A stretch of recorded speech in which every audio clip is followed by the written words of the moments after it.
Investigative true crime energy, hooked with a twist. Everyone believed the officer, except his own K9. Officer Carver was a hero on paper. Decorated, respected, untouchable. No one questioned the way he ran his K9 unit until his dog stopped following commands. Echo didn't lunge, didn't bite. He just hesitated. And in that hesitation, a truth began to unravel. One that would expose a crime hidden beneath a badge, and a loyalty stronger than obedience. What happened next shattered a town and rebuilt a little girl's life. This isn't fiction. This is how one German shepherd became the witness no one saw coming. The courthouse lobby always smelled faintly of old varnish and coffee. Light filtered through the tall glass panes, catching specks of dust midair like slow snowfall. On the wooden bench near Courtroom 2B, Jenna Moore adjusted the collar of her blazer with fingers that wouldn't stop twitching. Her daughter, Ava, sat beside her, small legs dangling, shoes not quite touching the floor, clutching a stuffed lamb that had lost one of its eyes sometime last winter. It was just supposed to be a quick testimony. Jenna had witnessed a suspicious van parked near a warehouse 3 blocks from her apartment and agreed to speak as a minor witness in a theft case. She hadn't expected to bring her daughter, but the sitter canceled last minute, and the clerk had assured her, "As long as she stays quiet, ma'am, it'll be fine." But nothing about Jenna felt fine. Ava was unusually quiet. She wasn't a noisy child to begin with, always more watcher than talker, but today there was a stillness to her, a kind of waiting. Her eyes, pale blue, like clouded ice, scanned the hallway, not with curiosity, but with something older. Jenna caught herself staring at her child's face. It was hard to describe, but in that moment, Ava didn't look 3. She looked ancient. "Sweetie, you hungry?" Jenna offered, rifling through her bag. "I've got crackers." Ava didn't respond. She hugged her lamb tighter and stared down the long corridor as if something was coming. Something she couldn't name, but knew would arrive. A bailiff walked past, nodding politely. A pair of attorneys argued in hushed voices near the vending machine. The usual courthouse hum continued around them, quiet footsteps, doors opening and closing, the scrape of chairs on linoleum, routine. Jenna tried to calm herself with the rhythm of those sounds, telling herself this would be quick, harmless, in and out. Just describe the van, answer a few questions, then home. Don't let the nerves win. She smoothed the wrinkles on Ava's dress, pale yellow, with daisies along the hem, and tried to smile. "You okay, baby?" Ava blinked once, then nodded, but her gaze never left the far end of the hallway. Jenna followed it instinctively, saw nothing but a closed door and a janitor cart. It was almost eerie how quiet Ava had gone. She hadn't spoken a single word since they parked the car. Jenna opened her mouth to say something else, anything to break the silence, when a low buzz came over the hallway intercom. "Courtroom 4A is now in session." That was them. Jenna stood and reached for her daughter's hand. Ava slid off the bench, clutching her lamb by the neck. Together, they walked toward the courtroom, shoes tapping quietly against the tile. Jenna nodded at the deputy at the door, who waved them in. The room smelled different, colder somehow, hushed. Pale light from the skylights above gave everything a bleached tone. The grain of the wood benches, the judge's empty seat, even the flag behind the stand looked faded. Jenna was guided toward a bench to the side. Ava climbed up beside her, feet swinging again, lamb in lap. A clipboard with her name was handed over. A brief explanation of when to speak. Jenna nodded, too nervous to absorb it all. And then, footsteps. Not loud, steady, echoing just enough to draw every eye toward the back doors. The air shifted when they entered. Officer Neil Carver walked with practiced poise, boots clicking softly, posture sharp as a blade. On his left, tethered with a worn black leash, was a German shepherd, tall, lean, black and sable coat glinting like ash under sunlight. His gait was smooth, too smooth, not just trained, but engraved. His eyes didn't scan the room like his handlers. They locked, straight ahead, piercing. Jenna blinked, unsure why her throat suddenly tightened. Then, she looked at Ava. The child had gone still. Not fussy, not frightened. Still. Her hand released the lamb. It fell, silently, to the floor. Ava's eyes followed the dog like a magnet follows iron. Her lips parted no sound at first. Then came the whisper. "Bad man." Just 2 words. Quiet. Barely breathed. But something in the way she said them, not like a question, or a child guessing, like a memory, like a wound opening. Jenna's breath caught in her throat. Ava lifted her arm and pointed. Not at the dog, at the man holding the leash. "Bad man," she said again. Jenna instinctively reached to pull her daughter's hand down, panic rising like a storm tide. "Honey, no," she whispered, desperate, scanning for eyes watching them. But then, the impossible happened. The dog stopped. Mid-step, Echo froze. One paw suspended, muscles tensing. He turned his head slowly, deliberately, and looked at Ava. And then he moved. Not toward her, but away from Carver. In one fluid motion, Echo walked across the aisle, the leash slipping from Carver's hand like silk. The courtroom held its breath. He approached Ava and stopped, not touching, not barking, just stood, planted, between her and the man in uniform. A wall of fur and instinct. No command had been given. No permission asked. The leash lay limp behind him on the floor, abandoned like a lie. Jenna couldn't move, couldn't think. Her daughter, suddenly serene, reached out one hand resting lightly on the dog's flank. Echo didn't flinch. For a second, for a heartbeat suspended in time, nothing else existed in that courtroom except a child, a dog, and something ancient passing between them. Something remembered. The courtroom doors creaked open without urgency. But something about the sound sliced through the quiet, like a fault line. It wasn't loud, but it was final. Everyone turned, even the bailiff.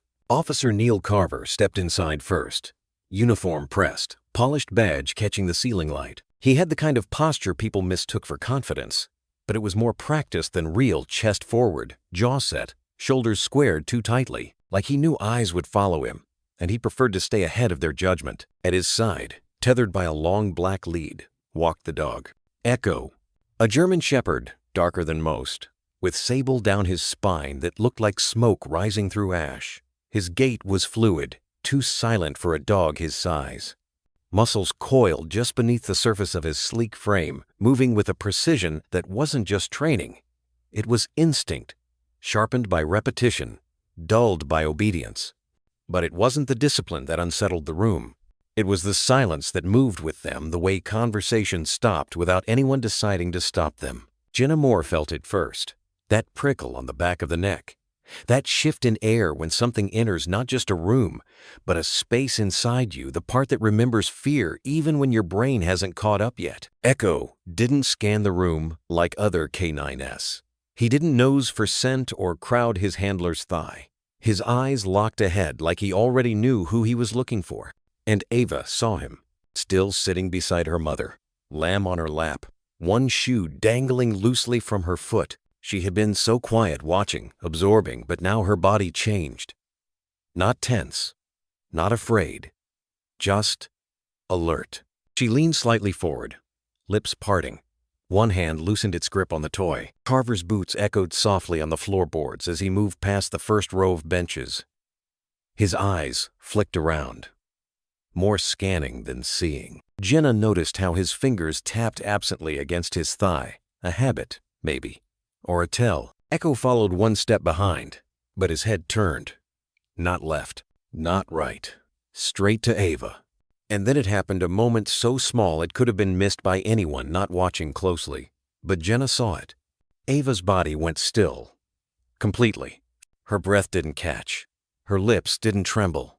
It was as if her entire being went inward, like something old was pulling up from beneath layers she couldn't name.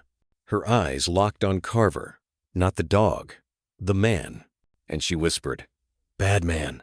2 words, soft, hollow, like someone remembering their own nightmare in someone else's voice.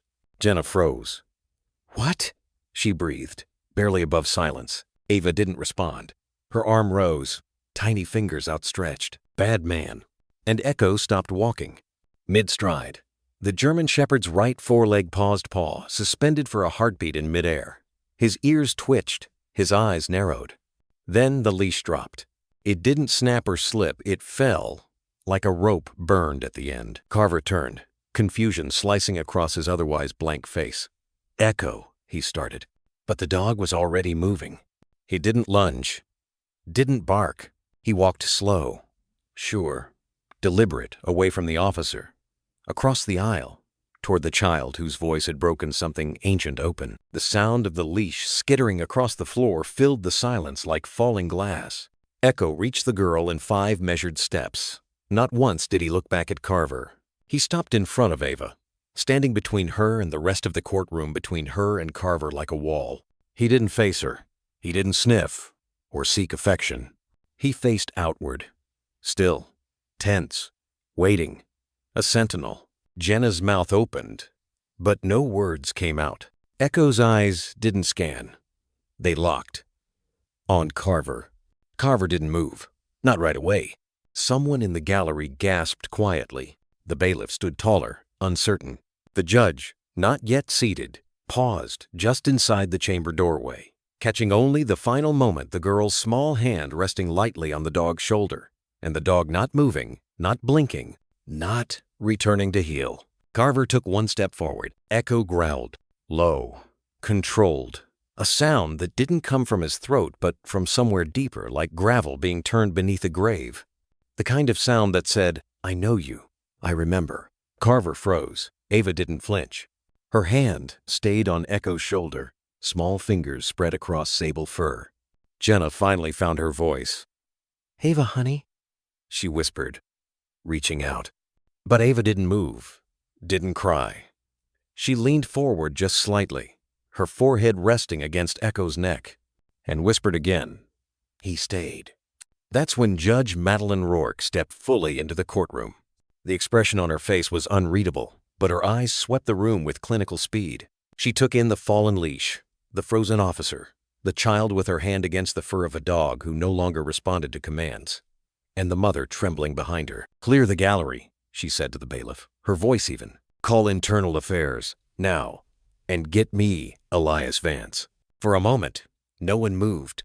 The kind of moment where time doesn't stop, it tightens, like breath held too long, like a string pulled taut between memory and revelation. Judge Madeline Rourke stood beside the bench, hand resting lightly on the polished rail, her black robe swaying faintly with her last step. Her expression didn't shift, not even as her gaze locked on the scene before her. A German shepherd, unmoving, standing between a child and a man in uniform. The leash lay on the ground like a cast-off oath, and the child, 3-year-old Ava Moore, rested her hand on the dog's back like it had always been hers to protect. The silence was absolute, the kind that made people suddenly aware of their own breath, their own pulse. Carver stood rigid, his face neutral, but the edges of his composure were beginning to sweat. He reached once, just once, as if to reclaim the leash. Echo didn't growl. He didn't need to. The way his shoulders stiffened, the slight lift of his head, the subtle weight shift of his paws, all of it spoke louder than sound. Number. And somehow, everyone in the room understood. Carver's hand fell back to his side. Judge Rourke exhaled through her nose. Once. Not frustration calculation. She wasn't a woman prone to dramatics. But there was something in her eyes now that hadn't been there before. Recognition. She turned to her clerk without raising her voice. "Call internal affairs." The clerk blinked. "Now?" "Now." The word didn't echo, but it landed. "And get me Elias Vance." Across the room, Jenna Moore didn't know whether to cry or speak. She didn't move. Couldn't. Her daughter hadn't looked at her once since Echo stepped between them. Ava's hand was still resting against the dog's side, fingers relaxed but possessive like she'd always known this space, and had simply been waiting for it to return. A quiet shuffle spread through the gallery, lawyers turning to one another and whispering alarm, court reporters looking up from their machines, a public defender stepping backward toward the exit. The shift was subtle but unmistakable. Everyone had seen what they weren't supposed to see. Carver's badge gleamed beneath the fluorescence, but it no longer meant what it used to. Not in this room. The bailiff took a cautious step forward. "Your Honor, should we remove the child?" "No," Rourke said quickly, then repeated slower, firmer. "Number she stays, with the dog." The bailiff hesitated, looking from the judge to the canine, whose stare had not left Carver's chest. "She's not to be touched," Rourke continued. "Not by anyone until we know what we're looking at." Carver opened his mouth, but whatever words he was going to offer never made it out. Because at that moment, Ava, still seated, still calm, whispered something. He stayed. Her voice was soft, like a story being remembered. Jenna blinked hard. "What, baby?" Ava turned, finally looking at her mother. Her eyes, pale and full of something too deep for her years, stared steadily into Jenna's own. "He didn't leave me." That's when Jenna's breath broke. She reached forward, wrapping her arms around her daughter, pressing Ava tightly into her chest. Her eyes flooded not from panic, but from something worse. The slow recognition that what she thought had passed months ago hadn't passed at all. It had only been buried. Carver's expression twitched. For the first time since entering the courtroom, a small crease formed at the corners of his mouth. Not a smile, not anger, just tension. Rourke's voice cut through the room like frost. "Officer Carver," she said without ceremony, "you are to remain in this building until further instruction. Your Honor, with all due respect, this is not a debate." The judge turned to her clerk again. "Clear the courtroom. 15-minute recess. Spectators out. Media out. Bailiff, escort Officer Carver to holding. I'll speak with him in chambers." The air shifted again, this time with motion. People stood, chairs scraped, papers shuffled. No one spoke aloud. Carver remained standing, jaw tight. The bailiff moved toward him with hesitant authority. "Sir, this way." He didn't resist, but the way he moved, like a man walking through molasses, told its own story. And still, Echo didn't return. He stood where he had stopped, guarding, watching, choosing. When Carver passed within 3 feet of Ava and the dog, Echo's ears lifted just slightly. His nostrils flared, a single breath deeper than the rest. Carver didn't look at the dog, not even once. He exited without a word. The courtroom slowly emptied until only a few staff remained. The silence now wasn't heavy. It was brittle, like glass. Jenna sat back, holding her daughter close. She could feel Ava's heart against her own, steady as a drum. She remembered that rhythm. It was the same one she'd felt the night Ava had been missing, when they found her inside that shed. No tears, no screams. Just that soft, silent heartbeat, like she was still listening for something to come back. Echo finally moved. He lay down at Ava's feet, head on paws, body coiled not in fear, not in fatigue, but in weight. Judge Rourke watched from her bench for a moment longer. Then, very softly, she whispered to herself, "What in God's name just walked into my courtroom?"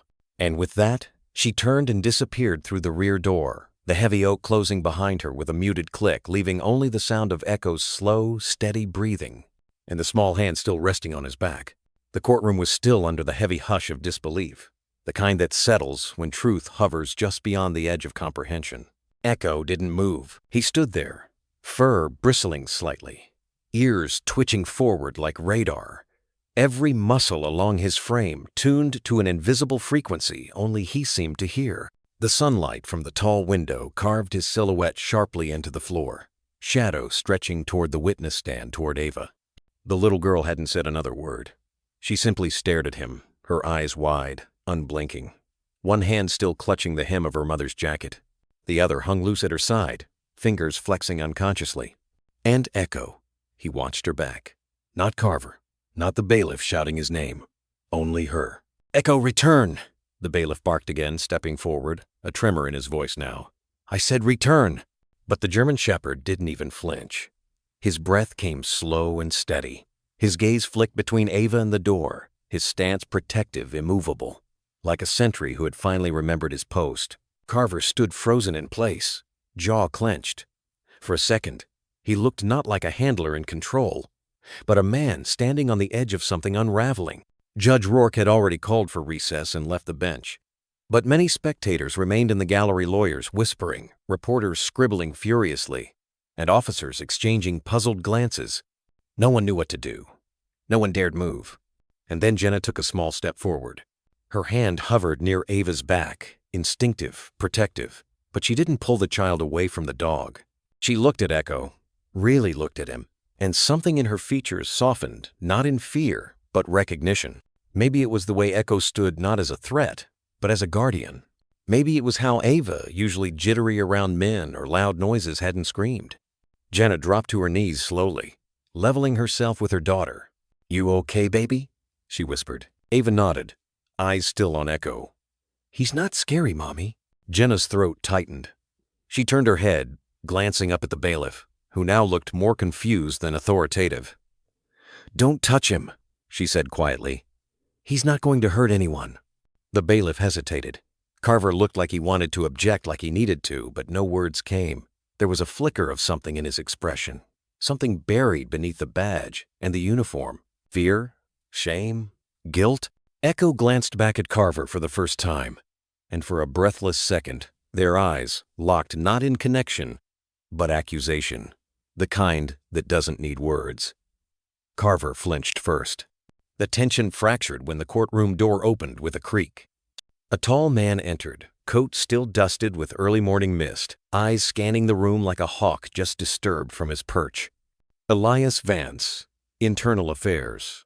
He was older now, edges weathered by years of picking apart the truth from tangled stories, but his presence hadn't dulled. His gaze landed on the German shepherd, and then drifted slowly to Ava, still standing behind the dog. "Someone mind telling me what I walked into?" he asked, voice quiet but loaded with command. Carver cleared his throat, too late and too dry. "The dog!" Echo broke command. Elias raised a brow, but didn't look at him. "Echo?" Carver nodded. "He's retired. I was given temporary reinstatement for the hearing. He's never acted like this." Elias stepped closer. Echo turned his head slightly, but didn't move. Not away, not toward, just watched. The room held its breath. "Miss Jenna, is your daughter all right?" Elias asked gently. Jenna stood now, hand resting on Ava's shoulder. "She's not afraid," she said. "She said he's a good boy." The child nodded slowly. "He's not like the bad man." Something shifted in the air, almost imperceptibly. A quiet turning of the tide. Elias looked at Ava with more interest now. Then, carefully, he knelt down, lowering his eye level. "I'm Elias," he said gently. "I look into stories when they don't make sense, and I think your story's important." Ava pressed her face into her mother's side. Shy, but listening. Echo inched forward. One paw, then another. And then he sat not in front of Elias, not beside Carver, but near Jenna and Ava, like he had made a decision only he understood. "I think he's trying to tell us something," Elias murmured. "No," Jenna said, her voice trembling but clear. "I think he already did." A long silence followed. And in that stillness, something unsaid passed between the girl, the dog, and the detective. A knowing, like the moment just before a storm breaks. Outside, distant thunder grumbled low and quiet. Inside, Echo didn't budge. Unspoken, unyielding, defiant. The courtroom had emptied, but the air remained thick. Not with noise, there was none of that anymore, but with something that hummed just beneath the skin. A tension unspoken. Echo sat still, his posture alert, eyes fixed on the small girl who now clutched her mother's sweater like it was the last safe thing in the world. Carver stood several feet away, arms folded across his broad chest. His badge gleamed under the fluorescent light, as did the line of sweat crawling near his temple. He hadn't spoken since the recess was called. Hadn't even looked at the girl. Until now. "She's just confused," Carver said finally, the words pushed through clenched teeth. 3-year-olds say all kinds of things. She probably thought I was someone else. Maybe someone from television. Jenna, seated beside her daughter, turned toward him, her voice barely above a whisper. "She doesn't watch television. Not anymore." Carver scoffed under his breath, his boots shifting against the old tile floor. "Well, then someone coached her. Kids that age." The door creaked open behind them. Elias Vance didn't walk in with presence. He didn't need to. His name had done that for him long ago. He was Internal Affairs, yes, but not the kind that barked and flexed and shoved protocol into faces. He moved like someone who'd already survived everything except the truth.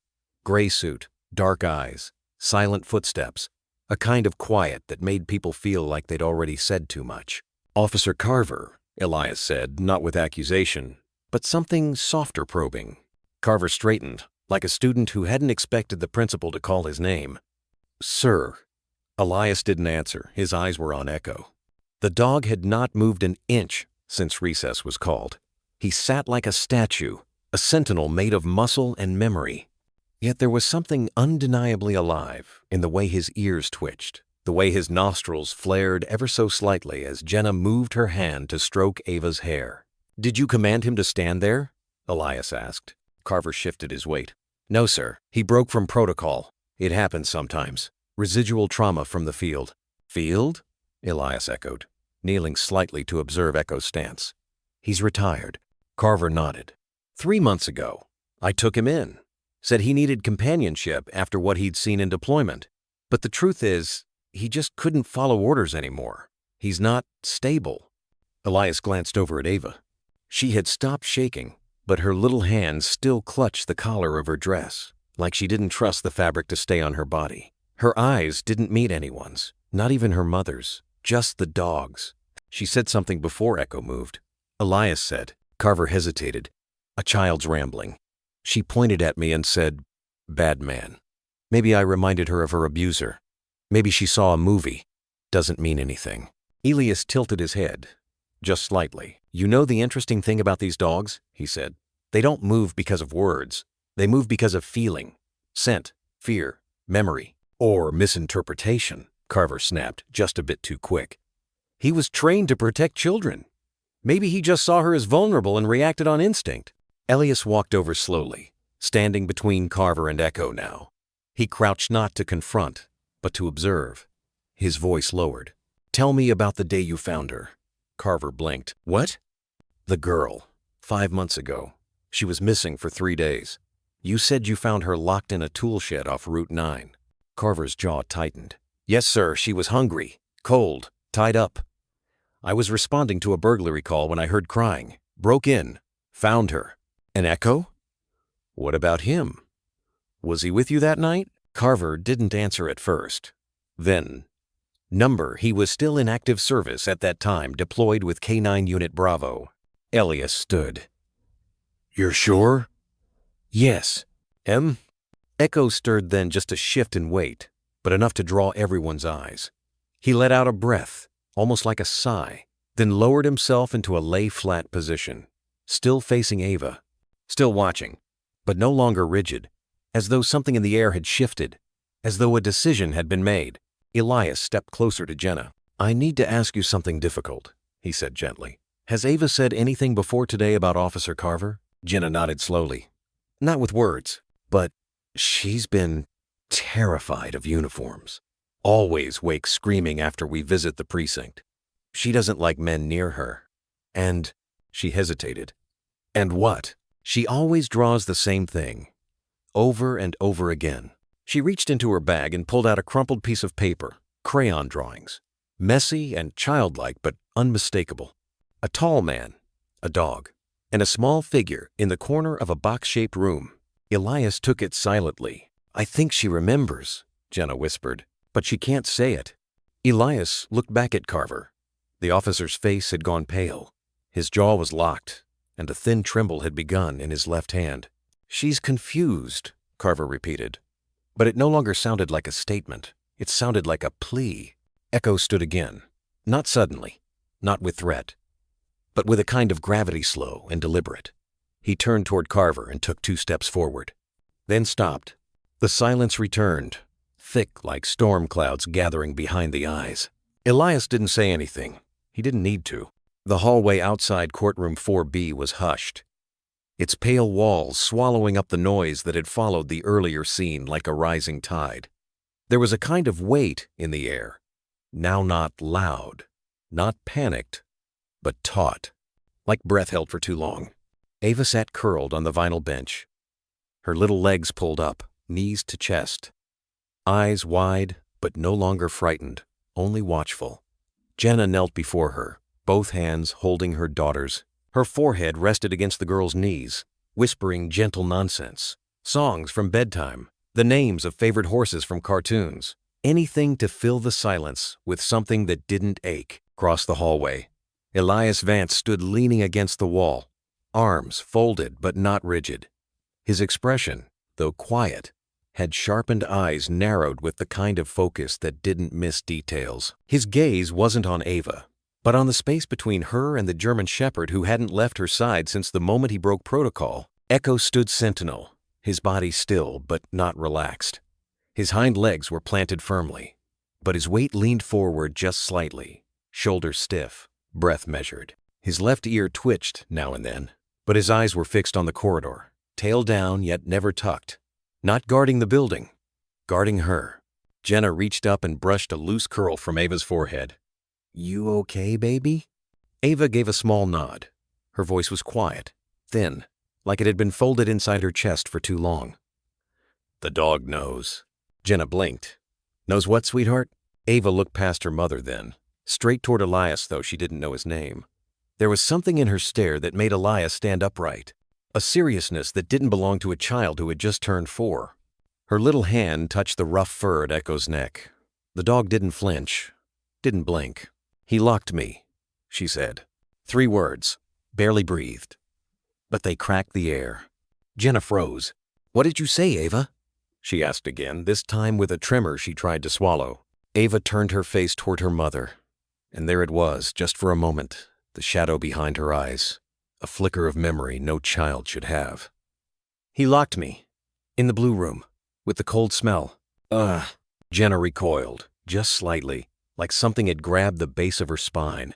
She looked around for someone to contradict this, someone to say, "No, you misunderstood," but the hallway was almost empty. Just them, and Elias, and Echo, who now shifted closer to the child, so that his shoulder lightly brushed her thigh, a silent grounding. Elias stepped forward then, crouching not, intruding, just enough to meet Ava's eye level. He didn't speak at first, let the silence stretch, like he knew it had to. "That's a brave thing to say," he said gently. "Do you remember who locked you in?" Ava's gaze darted to the closed courtroom doors. Was it the man with the shiny badge? She didn't answer. Echo's ears twitched again. Elias didn't push. He looked at Jenna. "Has she ever said something like this before?" Jenna shook her head. "She's been quiet, withdrawn. We thought it was from the separation, the custody battle. But this, she's never said this." Echo's tail flickered, not wagging, more like punctuation. Elias reached slowly into his jacket, pulled out a worn notepad and pencil analog, old school, comforting. "Do you mind if I write that down, Ava?" he asked, addressing the girl but watching Jenna's reaction. Jenna nodded. "Please do." As he scribbled, Echo took a step forward and lay down in front of Ava, head on his paws, but with his eyes still facing the door. The hallway was cool, but Elias noticed the faint sheen on the dog's coat was tense, muscles still humming beneath the surface. "You trained him?" Jenna asked, her voice softer now. Elias nodded. "I knew him before he was retired. He wasn't supposed to be on active detail today. He's here for ceremonial presence. But dogs like Echo don't forget." Jenna looked down at her daughter, then at the dog whose loyalty seemed absolute. "I think," she whispered, "he remembers something too." Elias stood up slowly. "You said the blue room, Ava? Was that at home?" Ava shook her head. "Where then?" She looked at the courtroom again, then whispered, "Behind the loud doors, where the papers sleep." Elias looked at Jenna, who was visibly shaken. "That sounds like an evidence locker," he said, voice tight. Jenna put a hand to her mouth. From the far end of the corridor, the sound of dress shoes approach, rhythmic, purposeful. Officer Carver's voice floated around the corner. Tight, rehearsed, defensive. Just a misunderstanding. The dog's old. PTSD from service. That girl? She pointed at the wrong person, happens all the time. Elias turned toward the sound, jaw tightening. He snapped his notepad shut. Echo rose silent and smooth. Carver came into view, 2 other officers trailing him, one of them already glancing toward Echo with suspicion. "Handler says we need to have the dog taken back to vehicle containment," one officer said to Carver. "He shouldn't have broken rank." Carver gestured toward Echo. "That mutt has a mind of his own. Always did." Ava's voice rose sharp, sudden. "Don't let him take him." All heads turned. Even Echo seemed to freeze. Elias stepped forward, between Echo and the oncoming officers. "No one's taking him anywhere," he said. Calm. Final. He turned slightly, enough to shield the child with his body, the same way Echo had done, quietly, without asking permission, as if some part of them both recognized the other's role. And in that silent standoff, something deeper settled.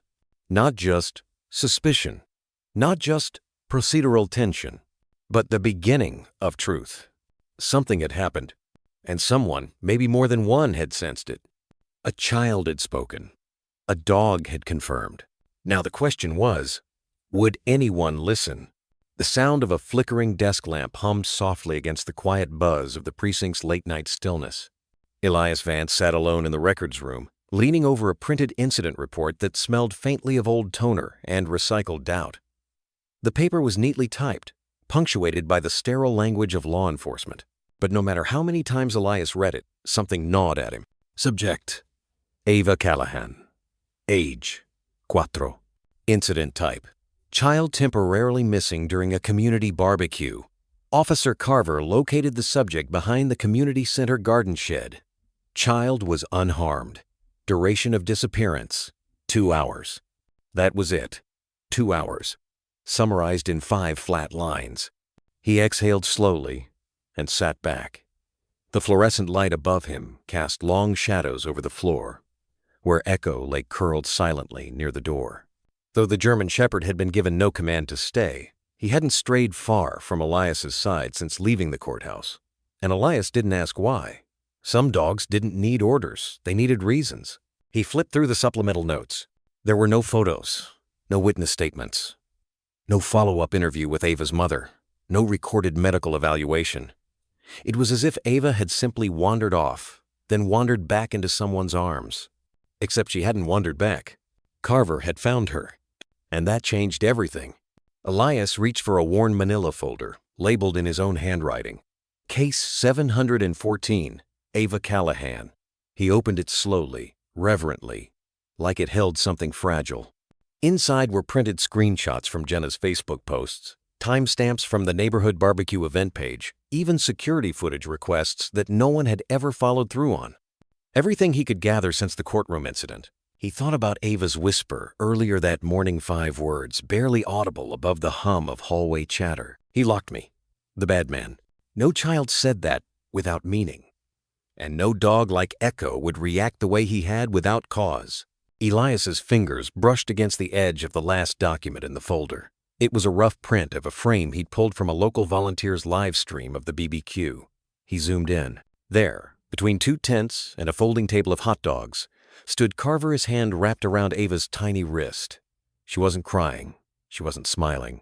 She was looking away, her body limp like a leaf picked too soon. The timestamp on the image: 3:08 p.m. Carver's report claimed he found her at 3:20.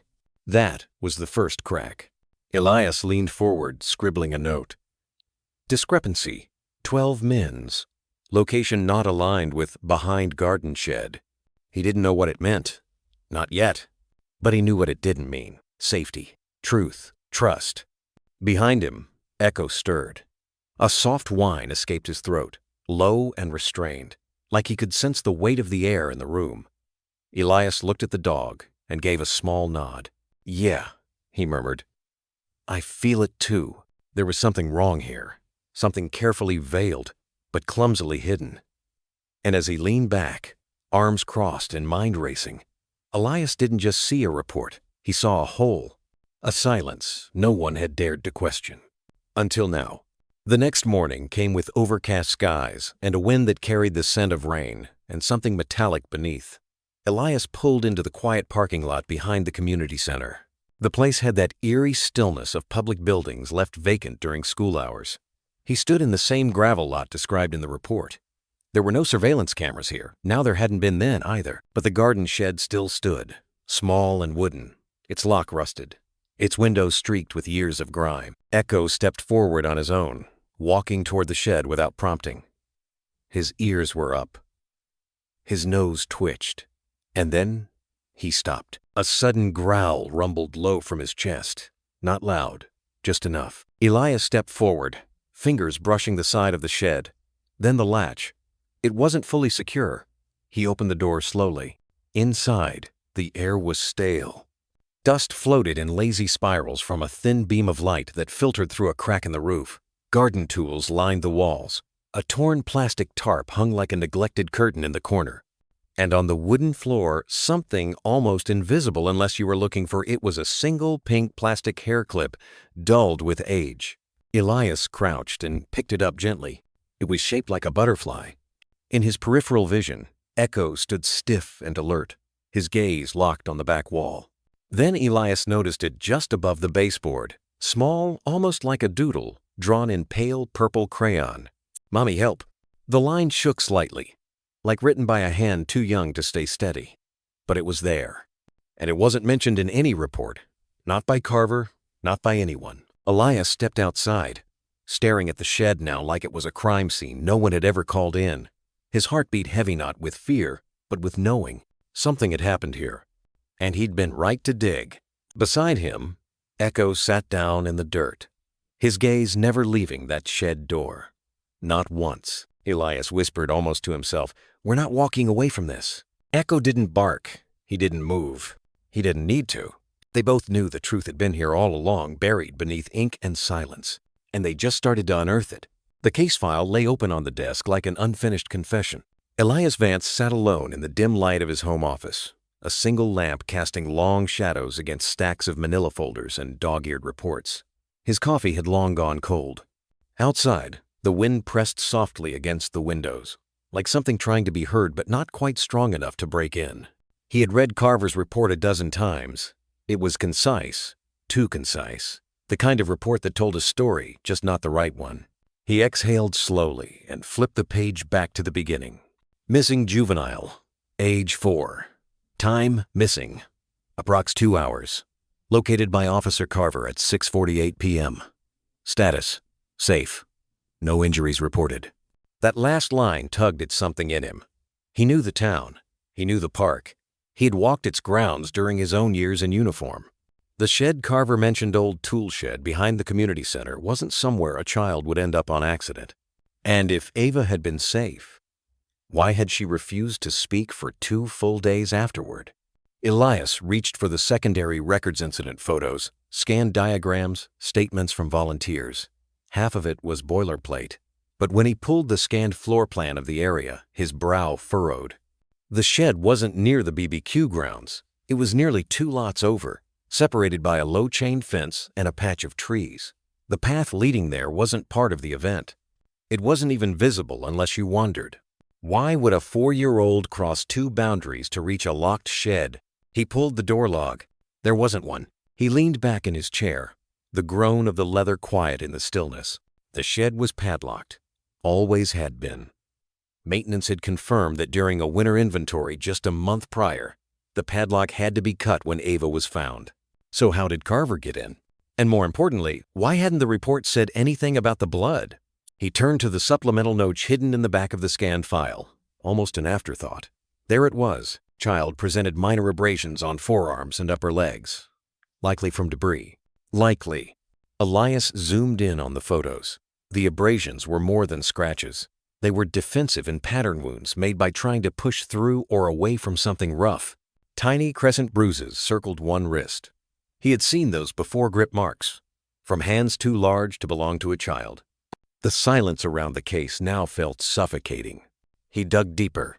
The timestamp from Carver's radio call that day had a 3-minute discrepancy compared to the official log. Elias traced it backward, noting that Carver's body cam had malfunctioned. The footage for the entire afternoon was gone. Not corrupted, not partial. Deleted.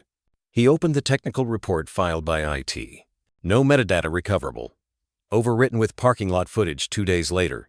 Standard protocol was to flag and preserve any footage associated with a missing child case. Elias knew that. Everyone knew that. So, why hadn't this one been? He pushed back from his desk, rose to his feet, and walked over to the corkboard lining the far wall. He pinned Ava's school photo in the center row, taken months before the incident. She wore lavender overalls. There was peanut butter on her chin. She had no idea that a world could shift in 2 hours. Beside it, he pinned the photo from that night. A search volunteer holding Ava in a blanket, her eyes vacant, her knuckles white from holding onto Echo's collar. Elias whispered, You weren't just lost. The knock at his door broke the silence. He opened it to find Clara, the courthouse clerk, holding a plain envelope. "No return address," she said. "It was slid under my office door with your name on it." Elias took it and nodded, noticing the tremble in her fingers. She didn't ask questions. She didn't need to. The whole town had felt that moment in court. A second, Echo stood between Ava and Carver, like a living barrier. Some things didn't need words. When he returned to his desk and opened the envelope, a small USB drive tumbled into his palm. He stared at it for a long second before slotting it into the laptop. One file. No label, no metadata. Just raw video. The feed blinked to life. It wasn't from a body cam. The angle was lower, off-center. A dash cam? Elias squinted at the date, the afternoon of the barbecue. The frame showed a parking lot. An Officer Carver walking briskly with something in his arms. The angle cut off the view, but for a brief second, a flash of lavender appeared. A small arm hanging limply. He paused the video, backed it up, slowed it down. Carver wasn't carrying a child that had been found. He was carrying one that looked unconscious. Elias leaned forward, heart tightening. She wasn't moving. He resumed the video. Carver looked over his shoulder. Nervhausen disappeared out of frame. The timestamp read 6:35 p.m., 13 minutes before the official discovery. He closed the laptop slowly, as if afraid of breaking something fragile. The truth wasn't just beneath the surface. It had been clawing to get out for months, covered by silence, tucked under tidy language and protocol, but someone had seen enough to speak now. And Echo, damaged, retired, and still Alerthad, never stopped watching. Elias turned back to the photos on the board. Ava, the shed, the wound patterns, and now, this. He whispered into the quiet. What else are they hiding? In that moment, something settled in him. Not fear, not anger, conviction, the kind of quiet resolve that made men dangerous in the right ways. This wasn't going to disappear again. Not this time. Not while a little girl still flinched in her mother's arms. Not while a dog refused to look away. The file was thin, too thin for a case involving a missing child. Elias Vance stared at the manila folder, laid flat on his desk like it had secrets woven into its seams. He tapped the label once. Incident. Missing juvenile. Ava Whitlow, vertical bar officer assigned. D. Carver. The fluorescent light in the Internal Affairs office hummed faintly overhead. It was past midnight, and most of the department had long gone home. But Elias had stayed not because he was told to, but because something in his gut refused to let go. He turned the first page. The dates were neatly aligned. May 17th. Ava had disappeared for exactly 2 hours during a community barbecue held in the city park. Officer Daniel Carver had been off duty, but reportedly on scene as a guest. Elias flipped the next page. Located juvenile in the north equipment shed. Door was unlocked at time of entry. Child appeared disoriented but unharmed. Called it in at 1837 hours. When he harmed it, he remembered Ava's eyes back in the courtroom, how they'd gone glassy and distant when Carver entered. How she hadn't screamed, hadn't cried, just pointed, whispered, "Bad man." It wasn't the sound of panic. It was memory. And then there was Echo. Elias opened a new browser tab on his desktop. Typed in the department's K-9 retirement roster. Searched for Echo GSD. One result. K-9, Echo, 497 vertical bar, German Shepherd vertical bar, handler, Daniel Carver vertical bar, status, retired behavioral, aggression, vertical bar, retirement date, May 20th. 3 days after the incident. Elias exhaled slowly, a frown settling deep between his brows. That wasn't normal protocol. K-9 retirements required evaluations, board reviews, paperwork that usually took weeks, sometimes months. Echo had been discharged in 72 hours. He leaned back, let his mind run. In all his years, Elias had learned one immutable truth. Dogs didn't lie, especially not German Shepherds trained in protection and detection. Their instincts were honed to a fault, and their loyalty rarely shifted unless something had gone terribly wrong. He pulled up the department's archive system and keyed in Echo's activity log for May. Last active shift, May 17th. Community barbecue detail. Assigned, Officer D. Carver. There it was. Echo had been there, with Carver, at the very event where Ava disappeared. And then, nothing. No subsequent deployments. No flagged incidents on record. Just the retirement note and a vague citation. Aggression during off-duty hours. No reports, no witness statements, no veterinary evaluation. Like someone had wanted him gone fast and quiet. Elias stood, grabbed the folder, and walked toward the evidence review room. The walls inside were lined with metal filing drawers, old archive boxes, backup footage logs. He found the section marked K9 Deployment Logs, 2024, ran his fingers along the spines until he found one labeled May 2024, Special Events. Inside, tucked behind thick sheets of carbon paper, was a handwritten entry. Echo showed signs of distress around children. Lunged at handler when approached by child. Deemed unfit for duty. No name of the child, no official notation of which event, no signed evaluation, just a signature in black ink, Officer D. Carver. Elias stared at the page.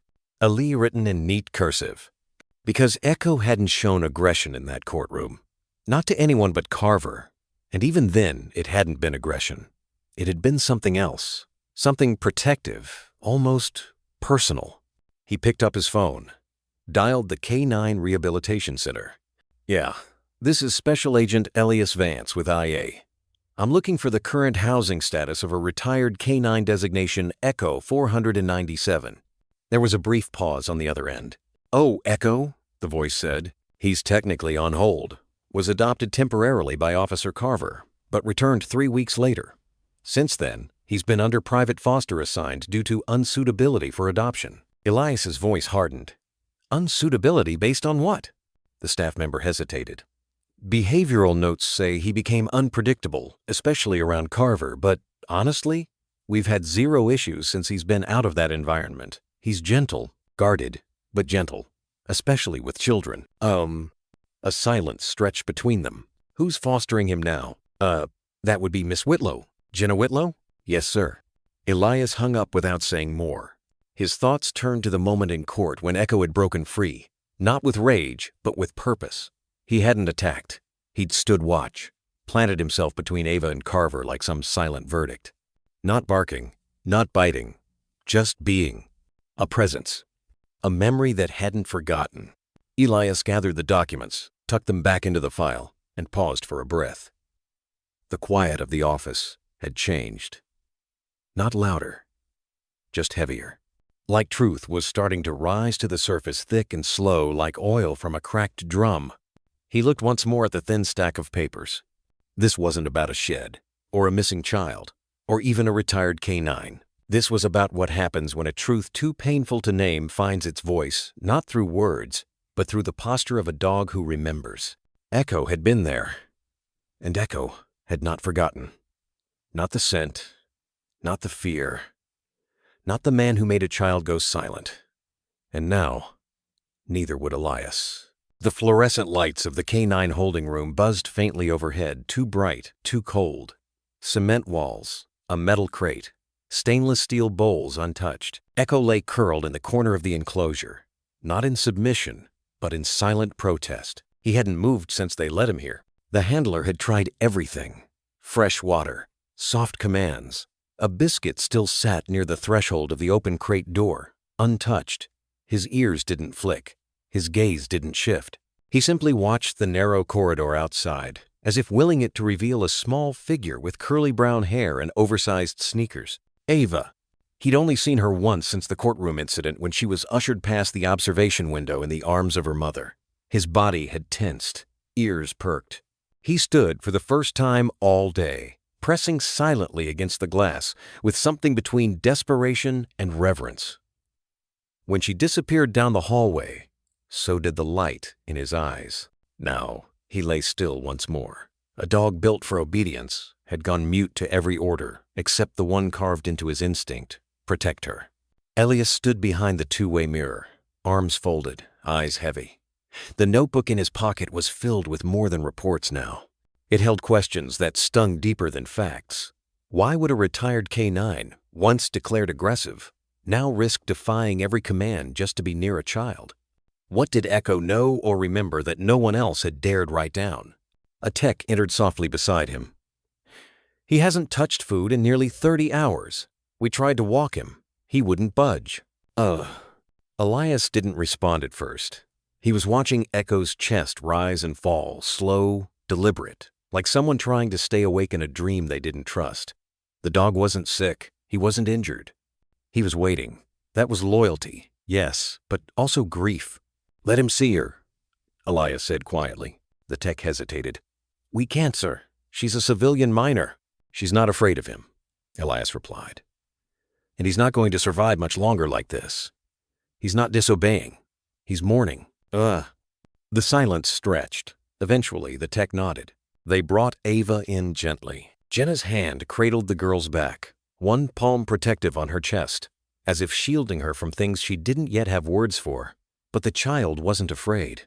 Not of the dog, not of the room. As soon as Echo caught her scent, his body surged with quiet electricity. Not violent, not frantic, just alive. He stood. The sound of his claws on concrete was the only thing that broke the room's hush. He didn't bark. He didn't whine. He just walked toward her and then stopped. 3 feet away. Tail low, head dipped, waiting for her permission. Ava looked up at her mother, eyes unsure but not scared. Jenna nodded. The girl stepped forward 2 slow steps, and Echo moved the last one. He pressed his nose gently into her palm. Then, the dam broke. The German Shepherd, once accused of aggression, once written off as defective, folded to the floor at her feet, pressing his massive body protectively against her legs. His breath trembled. His eyes fluttered closed. His entire frame melted into something wordless, something ancient, a reunion only the wounded can understand. Ava sank to her knees. "He's sad," she whispered. Jenna crouched beside her. "How do you know, baby?" "'Cause I feel it in my belly." Neither of them saw Elias watching from the threshold, but Echo did. The dog opened his eyes just enough to acknowledge the man. A quiet stare passed between them, not hostile, but solemn, like Echo was asking him, "Will you protect her if I can't?" Elias didn't answer aloud, but he nodded. Later, after they allowed Ava to stay in the observation room with him under careful supervision, Echo finally ate, one bite at a time, never straying far from the girl's side. If she stood, he stood. If she leaned into her mother's lap, he curled tighter, ensuring some part of him touched her. Elias walked in gently, kneeling a few feet away. "Echo," he said low. "You remember what happened to her, don't you?" The dog's ears flicked. His gaze didn't leave Ava. She remembers it now, too. Just little pieces. Words. Shadows. Elias's voice thickened slightly. "But you saw all of it." Echo exhaled. Not a bark, not a growl, just air heavy and sharp like memory leaving the lungs. "I need you," Elias whispered, "to help me find the rest." Jenna looked up from the bench, eyes glinting with something between hope and fear. "What do you mean?" she asked. Elias stood gently. I think Echo never should have been retired. I think they tried to bury more than just a report that day." His eyes fell to Ava, now tracing the dark fur on Echo's back with small, careful fingers. The girl didn't speak, but the trust in her hand said enough. "We might need to undo what was done," Elias said quietly, "and I don't think either of them can do it alone." The K9 observation room was bare deliberately so. No stimuli, no clutter, just linoleum floors, the dull hum of overhead lights, and a single 2-way mirror running the length of the far wall. In the corner, a camera blinked red, watching. Echo lay on the cold floor, silent. His body was curled protectively, not tightly, but in a posture that suggested readiness not to attack, but to move swiftly if needed. His ears weren't pinned, his jaw wasn't tight, but his eyes never stopped scanning the door. Every time footsteps echoed from the hall, his tail would twitch once, and his body would lift half an inch off the ground, only to settle again when it wasn't her. He was waiting. Across the glass, Dr. Callum Bryce watched with arms folded. He was in his late 50s, salt and pepper hair buzzed short, posture military straight despite years out of the field. His voice, when he spoke, was low and deliberate. Each word weighed like a verdict. "He hasn't eaten?" "Not since they brought him in yesterday," replied Elias from behind. "Won't drink either. Won't respond to anyone.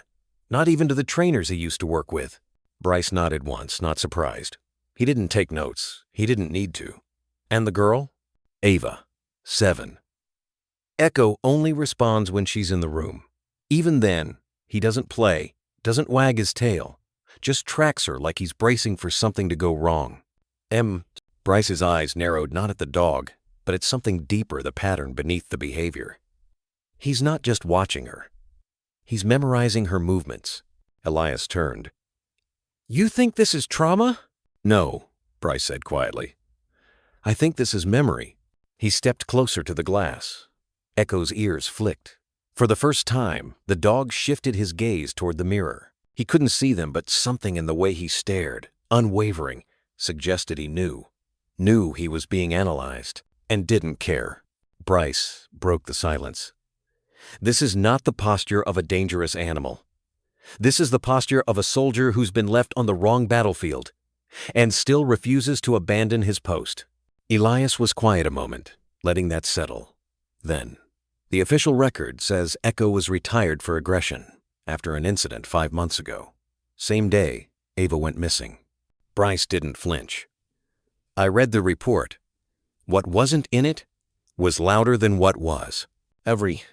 He turned away from the mirror, his hands behind his back now, military style. You see that tilt in his ears? Not flat, not forward, just cocked back at a precise angle. That's not anxiety. That's environmental scanning. He's cataloging. Cataloging what? Risk." Bryce looked at Elias. "Echo isn't stuck in the past. He's responding to the present, to the reemergence of something unresolved. He's not aggressive, he's alert." Elias folded his arms. "Then why the shutdown? No food, no obedience, no reaction to handlers?" Bryce answered with a breath. "Because they're not who he trusts. He's been betrayed once. The one thing he has left, the one thing anchoring him, is that little girl. So unless she's in the room, his system goes dark." Self-imposed lockdown. They both turned back toward the dog, who hadn't moved, but whose eyes flicked once again toward the hallway. Listening. Bryce's voice lowered. "Tell me again how she reacts when she sees him." Elias smiled faintly. "She doesn't cry, doesn't speak much, but the moment Echo's near, she relaxes. Her hand always finds his neck. Like instinct." Bryce nodded. "That's the tether. Whatever happened that day, he didn't just witness it. He took it on himself. That's what these dogs do. They absorb the worst of the world so the innocent can stay whole." A long silence followed. Elias finally spoke. "You think he remembers the shed?" Bryce didn't answer right away. Instead, he walked up to the glass and pressed his palm flat against it, slowly, deliberately. On the other side, Echo lifted his head, just slightly. Then his eyes fixed on the center of Bryce's chest, right over the heart. Another pause. Then Echo stood. It was slow, cautious, not a full rise, but a deliberate lift onto his front paws. A low exhale, more breath than sound. Then, stillness. "He remembers," Bryce said, "and he's not done." The examination room at the precinct veterinary wing was quieter than usual dim lights, the low hum of a ceiling vent, the smell of iodine faint in the air. It was late, the kind of hour where the world softened at the edges and things long buried had a way of surfacing. Echo stood still on the raised exam table. No muzzle, no sedation. He didn't need either. He wasn't resisting. But he wasn't calm either. His muscles were taut under his coat, like piano wires stretched too far. He wasn't panting, just watching. Always watching. His eyes never left the glass door behind which Ava sat on a bench, legs curled up under her, her tiny hand tracing aimless shapes on the fogged window. She didn't look toward him, but somehow he knew, and that was enough. Dr. Callum Bryce moved gently, like someone who knew not just dogs but the broken things that lived inside them. Former military, now a behaviorist who specialized in canine trauma cases no one else wanted. He had seen rage. He had seen terror. But this was different. "This one," he murmured, almost to himself, "is carrying a map of something." With latexed hands, he moved Echo's vest aside, carefully, respectfully, as if undressing an old soldier. Elias stood nearby, arms crossed, jaw clenched. He said nothing. He didn't have to. His silence was a weight in the room. And then Dr. Bryce paused. "There," he whispered. A subtle line curved along Echo's right flank, almost invisible beneath the thickness of his fur. Bryce parted the hair gently. Another line, this one slightly jagged, parallel to the first. He exchanged a glance with Elias. "That's not a thorn scratch. It's healed too clean, too straight." He kept going, checking under the strap that usually ran beneath Echo's belly. There, hidden beneath where the ballistic vest would have covered during duty, were two more faint lines. One had a puckered edge, as though cauterized in the field. "These are precise," Bryce muttered. "Not from a fence, not from a fight." Elias stepped forward. "Surgical?" Bryce shook his head. "No, too shallow. But intentional. Someone cut him. Over time. In places no one would think to check, unless they were looking." Echo's ears twitched at that moment, not from noise, but from instinct. He shifted slightly, eyes locked on Elias now, as if awaiting confirmation that he was seen, that someone finally understood. Bryce ran a finger lightly along the scar near the rib cage, then sat back. Someone wanted him to obey through fear, pain conditioning. This was no training accident. Elias's fists closed at his sides. He had known, somewhere deep in his gut, that something wasn't right with the files, the aggression claim, the retirement notice with no vet report, the missing handler's logs. But seeing it in front of him in flesh, in silent testimony etched beneath fur hit different. "I want to run a thermal scan," Bryce added. "It'll show tissue damage beneath the dermis. If there's nerve damage, we'll see it." Elias nodded, barely speaking. His throat felt like it was wrapped in barbed wire. Outside the glass, Ava pressed her hand to the window, her small fingers splayed, eyes still downcast. She hadn't spoken since Echo was taken into holding the day before, except for one word, "Stay." And Echo had obeyed. Not out of command, out of something older, something sacred. As Bryce wheeled over the scanner, Elias finally spoke. "Did he ever bark when you touched the scars?" "No," Bryce said quietly. "He tensed, never growled, never flinched, just braced for it." Elias turned away for a second. Just long enough to find composure, just long enough not to let his eyes betray what his heart already knew. They were not looking at a dangerous dog. They were looking at a survivor. Echo had endured silently, loyally, with a resilience so quiet it had gone unnoticed. And now, standing here under sterile lights, stripped of duty tags and false labels, he was finally being seen for what he was. Not broken, not aggressive, not discardable, but wounded, and waiting to be believed. Bryce completed the scan. Red zones lit up faintly on the display-old inflammation markers, concentrated near scar tissue. "Nerve damage confirmed," he said.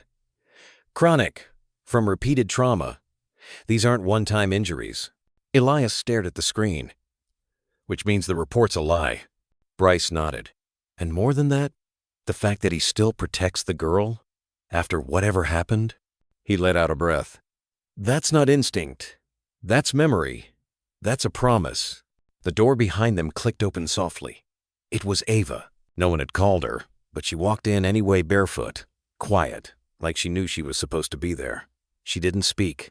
She didn't need to. Echo turned toward her, slow and reverent. And in that moment, the stiffness left his shoulders.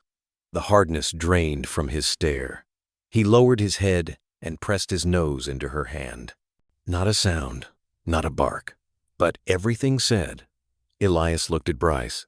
"We'll need the vest logs from the week of the 17th of June, he said. And every shift Carver ran. "I want handler location, Echo's positioning and trauma incident markers." Bryce nodded, voice low. "You're going to war over this, aren't you?" Elias's eyes flicked to the girl, then back to the dog still, leaning against her like a silent shield. "No," he said. "War already happened. We're just now reading the scars."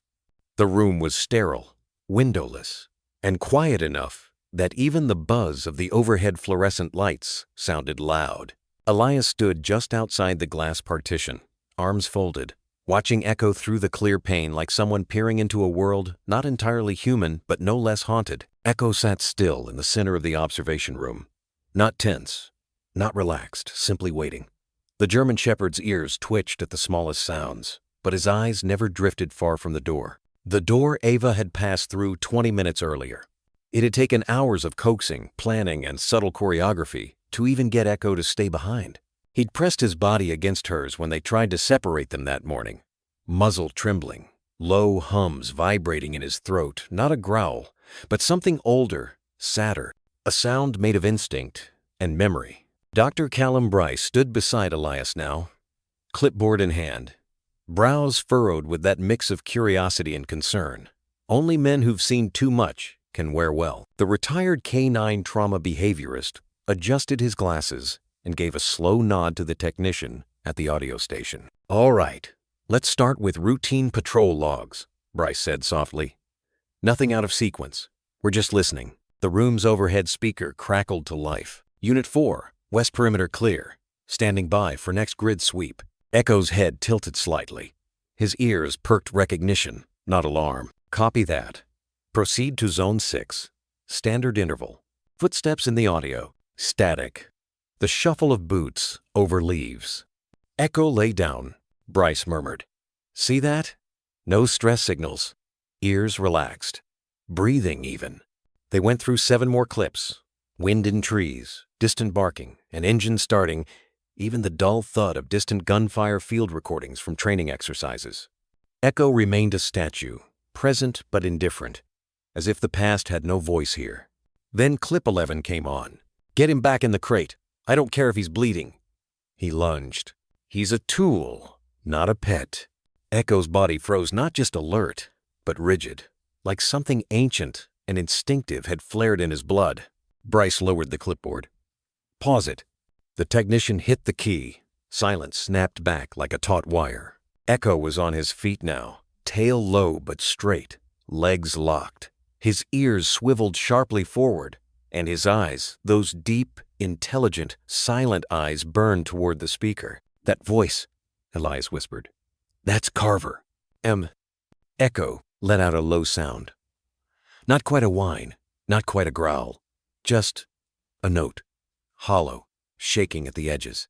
His chest heaved once, like a memory had just hit him like a wave he didn't see coming. Bryce moved to the mic. "Echo," he said gently, as if speaking to a fellow soldier and not a dog. "You know that voice, don't you?" The shepherd's eyes never left the speaker overhead. His head tilted just slightly, then dropped. His body eased, but the alertness never left. Elias stepped into the room. The moment the door opened, Echo turned his head. He didn't move toward Elias, just looked at him, long, measured, like weighing a man's soul before deciding if he could be trusted. Elias kneeled. "What did he do to you?" he asked. But it was really a whisper to the room, to himself. Echo walked forward, slowly, silently, and laid his head heavy, warm against Elias's knee. The man exhaled, his hand resting gently on the thick fur behind the shepherd's ear. "He remembers," Bryce said from the doorway. The aggression classification wasn't about unpredictability. It was suppression. The dog didn't snap, he remembered, and they didn't like what he remembered. Elias nodded slowly. They called him aggressive because he didn't forget, or because he protected someone he wasn't supposed to. At that, Elias's mind went back to Ava. The hallway bench. The whisper that changed everything. It locked me, and Echo, sitting beside her, pressing into her, like a barrier made of breath and bone. "We need to go deeper," Elias said. "Access the logs, footage if it's not been wiped. Echo's not just reacting, he's testifying." Bryce agreed. "And the trauma isn't just his, he's carrying hers too." There was a silence that followed, not empty, but full, like the space between 2 breaths where memory lives. Echo didn't move. He just kept his head on Elias's leg, like he'd finally found someone who wouldn't turn away. And outside the glass, the world kept spinning, unaware that a war still lived in the eyes of a dog who refused to forget. The recording clicked back to silence, and for a moment, the room held its breath. Dr. Callum Bryce leaned forward, fingers steepled in front of his face, watching the German shepherd with the stillness of a man trained to read danger in shadows. On the far side of the room, Echo stood motionless, muscles taut, ears forward, the fur along his spine slightly raised. But it wasn't until the next log played that the shift happened. Carver's voice. Not shouting, not barking orders. Just a clipped sentence from a body cam recording something mundane from a past patrol. Copy that, perimeter secured. Echo, heel. It was enough. Without a sound at first, Echo's body pivoted. His stance dropped, low and protective. He stepped between Ava and the speaker. His shoulders squared, head lowered just slightly. Then came the sound. A growl not loud, but unmistakable. Low, guttural, the kind that carried weight. Not the aggressive bark of a startled dog. This one was deeper, timeless. The kind of sound that came from a place older than words. Ava didn't flinch. She sat quietly on the bench, eyes wide but not afraid. Her small hand rested gently on Echo's flank, and he didn't turn to her, didn't acknowledge it. But he stayed there, still, holding that line between her and whatever his memory believed was approaching. Dr. Bryce exhaled through his nose. "That's memory," he said softly, breaking the silence. Elias nodded from behind the monitor, his expression unreadable. He didn't react to any of the others. "No," Bryce murmured, his eyes still on Echo. "But that voice, it's tethered to something he can't unsee, something his instincts never forgot." The room was quiet again, except for the faint, static hum of the paused audio equipment. Echo still hadn't moved. "I want to see what happens if Ava leaves the room," Elias said, his voice low, careful. Not out of doubt, but reverence. Bryce hesitated. "If you do that, it may escalate. He's already on edge. Then we'll stay within sight. Let's see what's protective instinct and what's trauma." A nurse appeared quietly at the door. "Ava," she said gently, "why don't we step out for a moment? We can visit the vending machine." Ava looked up at Elias first, always at Elias, as if the man's approval had become her anchor. He gave a small nod. "It's okay. Just for a minute. I'll be right here." She slid off the bench. Echo twitched, but didn't move. Then, when she stepped toward the doorway, his body followed. Not aggressively, just with precision. Each paw step silent, measured. "Echo, stay," Bryce called out calmly, testing command. The dog stopped. For a heartbeat. Then turned, paced again to Ava's side, and positioned himself against her leg. She looked back at the room, her small fingers pressing into Echo's ruff. "He doesn't want me to go alone." Bryce approached slowly, crouching to Echo's level without threat. "Hey, buddy," he said. "She's okay. She's coming back." Echo stared back, those amber eyes full of something untranslatable. Not defiance, not fear, just certainty. Bryce stood. "We've underestimated him," he said. "He's not reacting from confusion. This is calculated. He remembers. He protects." Ava stayed. They resumed the session instead. Bryce suggested letting the audio logs continue, looping through different patrol days, trying to isolate what, if anything, might confirm the pattern. Echo remained close to Ava, head against her knee, gaze flicking only when Carver's voice surfaced. It happened again during a clip from a dashcam recording. Not even a command, just Carver speaking with another officer about traffic. The growl returned, just as steady, just as unwavering, and always. Followed by Echo stepping in front of Ava, the same silent sentinel. Elias turned away from the screen, jaw tightening. "Why did no one log this?" he muttered. "Why was this dog retired for aggression instead of being debriefed?" Bryce didn't answer right away. Instead, he knelt beside Echo again, voice softer now, personal. "You weren't being aggressive, were you, boy?" His hand hovered before lowering onto Echo's back, where scars lay hidden beneath thick fur and muscle. "You were trying to tell them something." Echo's head turned slightly, just enough for his eyes to catch Bryce's. No snarl, no tension, just a breath, and something unspoken passed between them. Bryce straightened, and this time his voice held weight.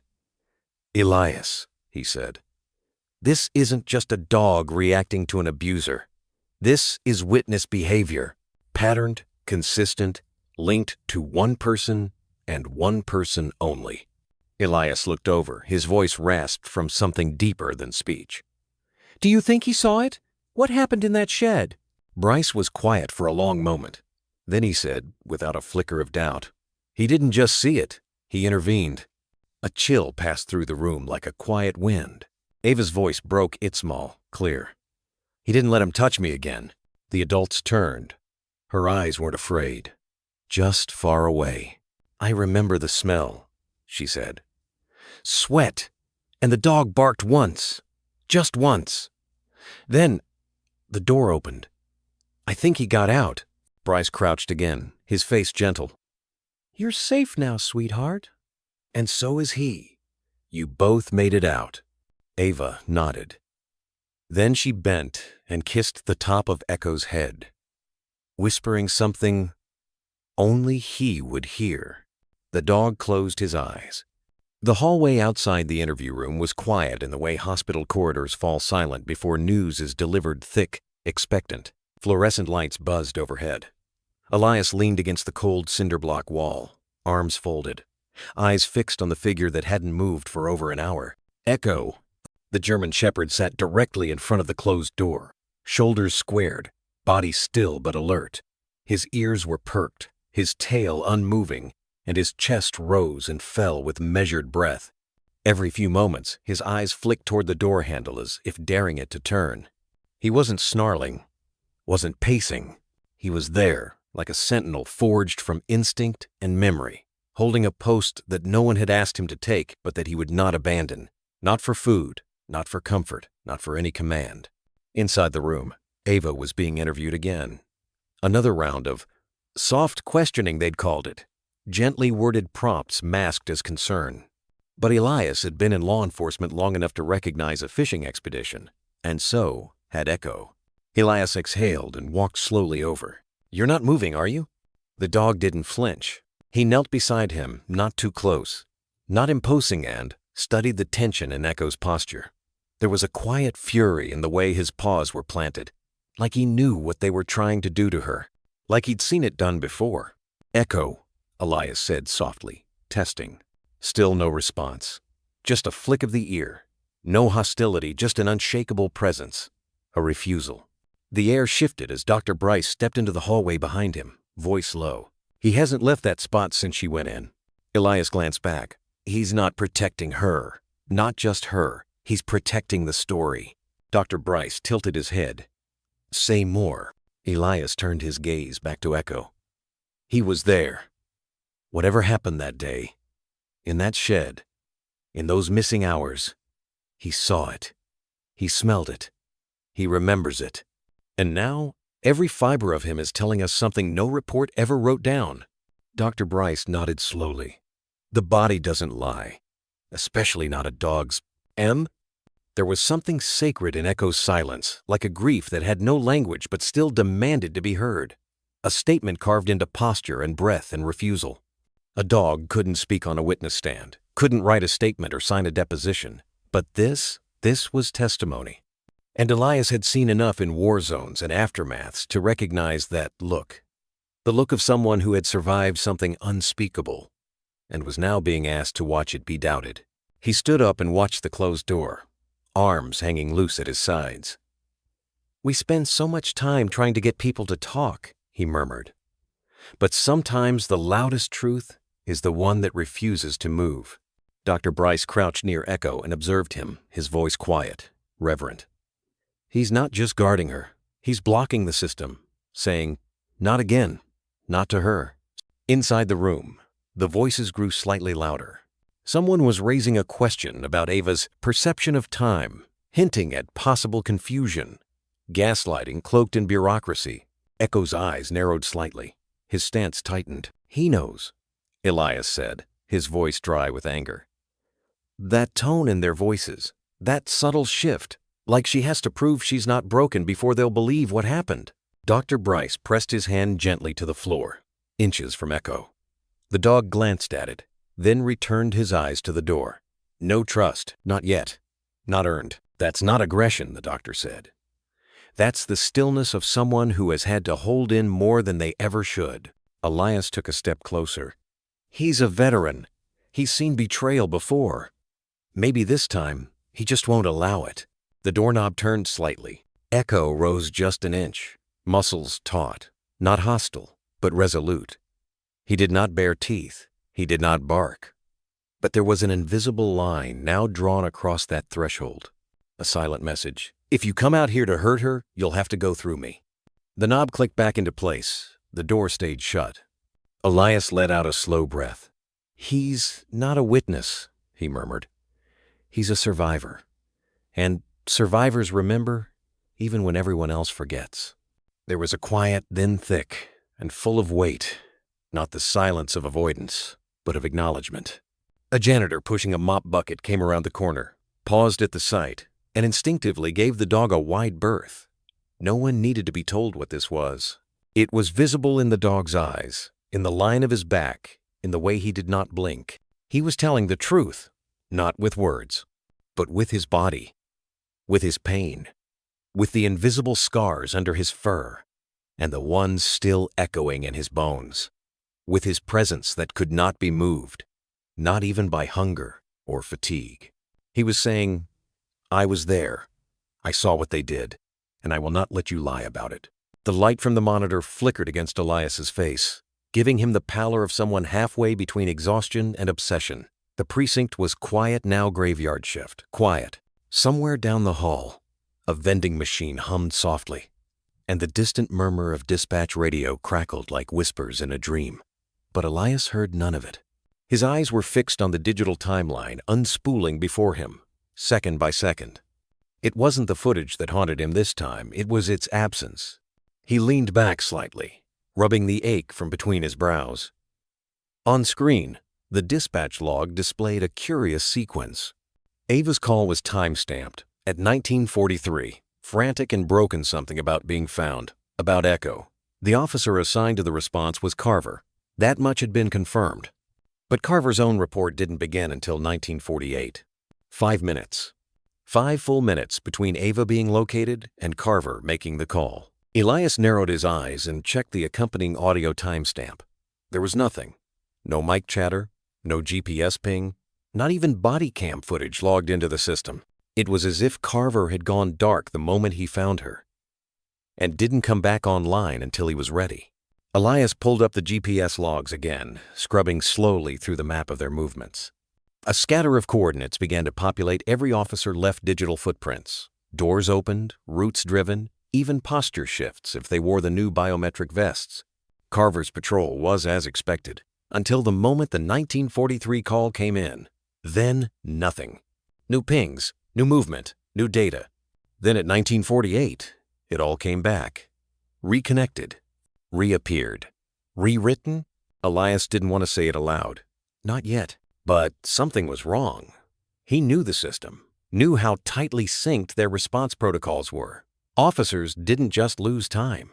Tech didn't fail in 5-minute silences unless someone wanted it to. And then there was the girl. Ava had arrived to the station later that night, wrapped in one of those foil trauma blankets, too big for her small frame. Eyes ringed with red, but oddly calm. Too calm. And Echo hair silent, haunted shadow never left her side. The K-9's posture that night had said everything. Don't come near. Don't lie. Don't pretend this didn't happen. And when Carver walked in, Echo had stared straight through him. No bark. No snarl. Just a silence heavier than any sound. Elias leaned in again, pulling up the incident report. Carver's own account was short, clinical. Located subject near edge of patrol zone. No immediate threat identified. K-9 present and unresponsive to command. Escorted subject to base. That was it. No mention of Echo's behavior. No notation about the delay. And certainly nothing about why he hadn't turned on his camera, just routine. But Elias had seen routine. This wasn't it. He clicked into the system deeper past access logs, into backup redundancies. Every camera had at least 2 backup mirrors. He needed one sliver of unaltered data. One glitch Carver hadn't noticed. And there it was. At 1946, a ping. Not from Carver's cruiser, but from a nearby smart streetlight that connected to the city grid. Its motion sensor registered movement near the patrol coordinates movement, consistent with a struggle. A thermal blur. 2 figures. One upright, larger. One low, to the ground K-9 signature. Echo? Elias ran the filter again, isolating shapes. There was no clear image, but the light recognized the posture profile. A dog in defensive stance, intercepting, blocking. There had been a confrontation. Maybe not violent, maybe just decisive, but something had happened between Carver and Echo in those 5 minutes. something the dog remembered, and something Carver erased.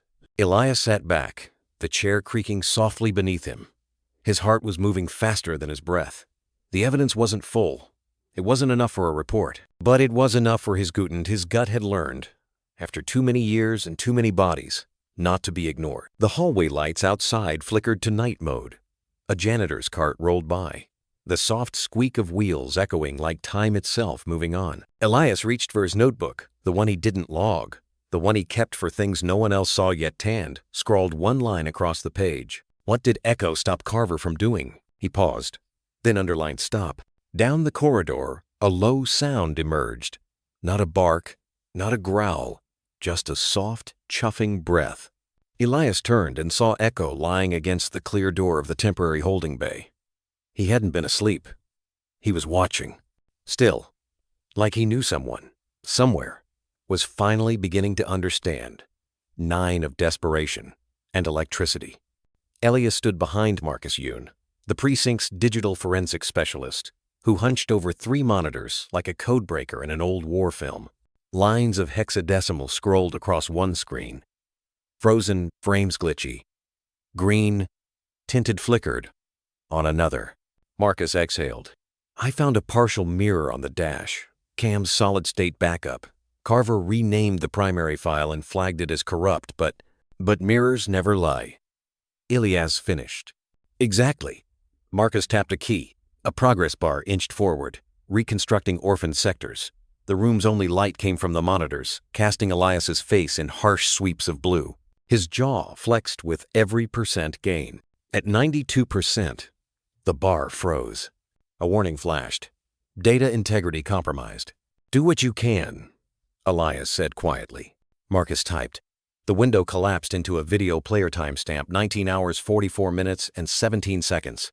There was no sound, just blocky night vision footage from the cruiser's right side cam. Marcus hit play. The gravel lot of North Lake Park filled the screen, washed in grainy gray. Tall pines swayed, their silhouettes wavering like shadows in a dream. Headlights off. Emergency bar. Dark. The camera shook. Carver must have killed the engine. Then movement.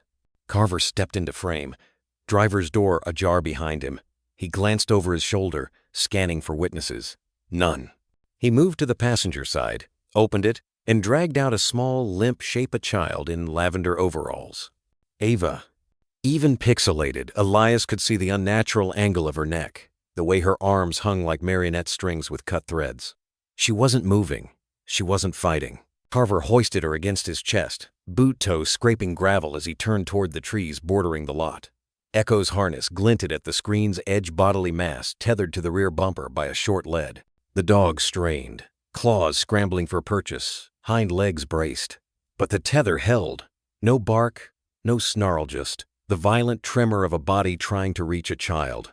Carver paused, looked back at Akun's second. Maybe Toothin continued toward darkness, toward the shed Elias had stood in only days earlier. Marcus Mutter, Jesus. The video stuttered, blocks of static swallowing Carver's outline, then clearing. A new angle appeared, time code 19 hours 46 minutes and 2 seconds. The camera must have auto-rotated on its gimbal. Carver now halfway down the narrow path, Ava's head bobbing against his shoulder. Echo's leash stretched full length, the shepherd's chest heaved, muscles rippling in frantic bursts.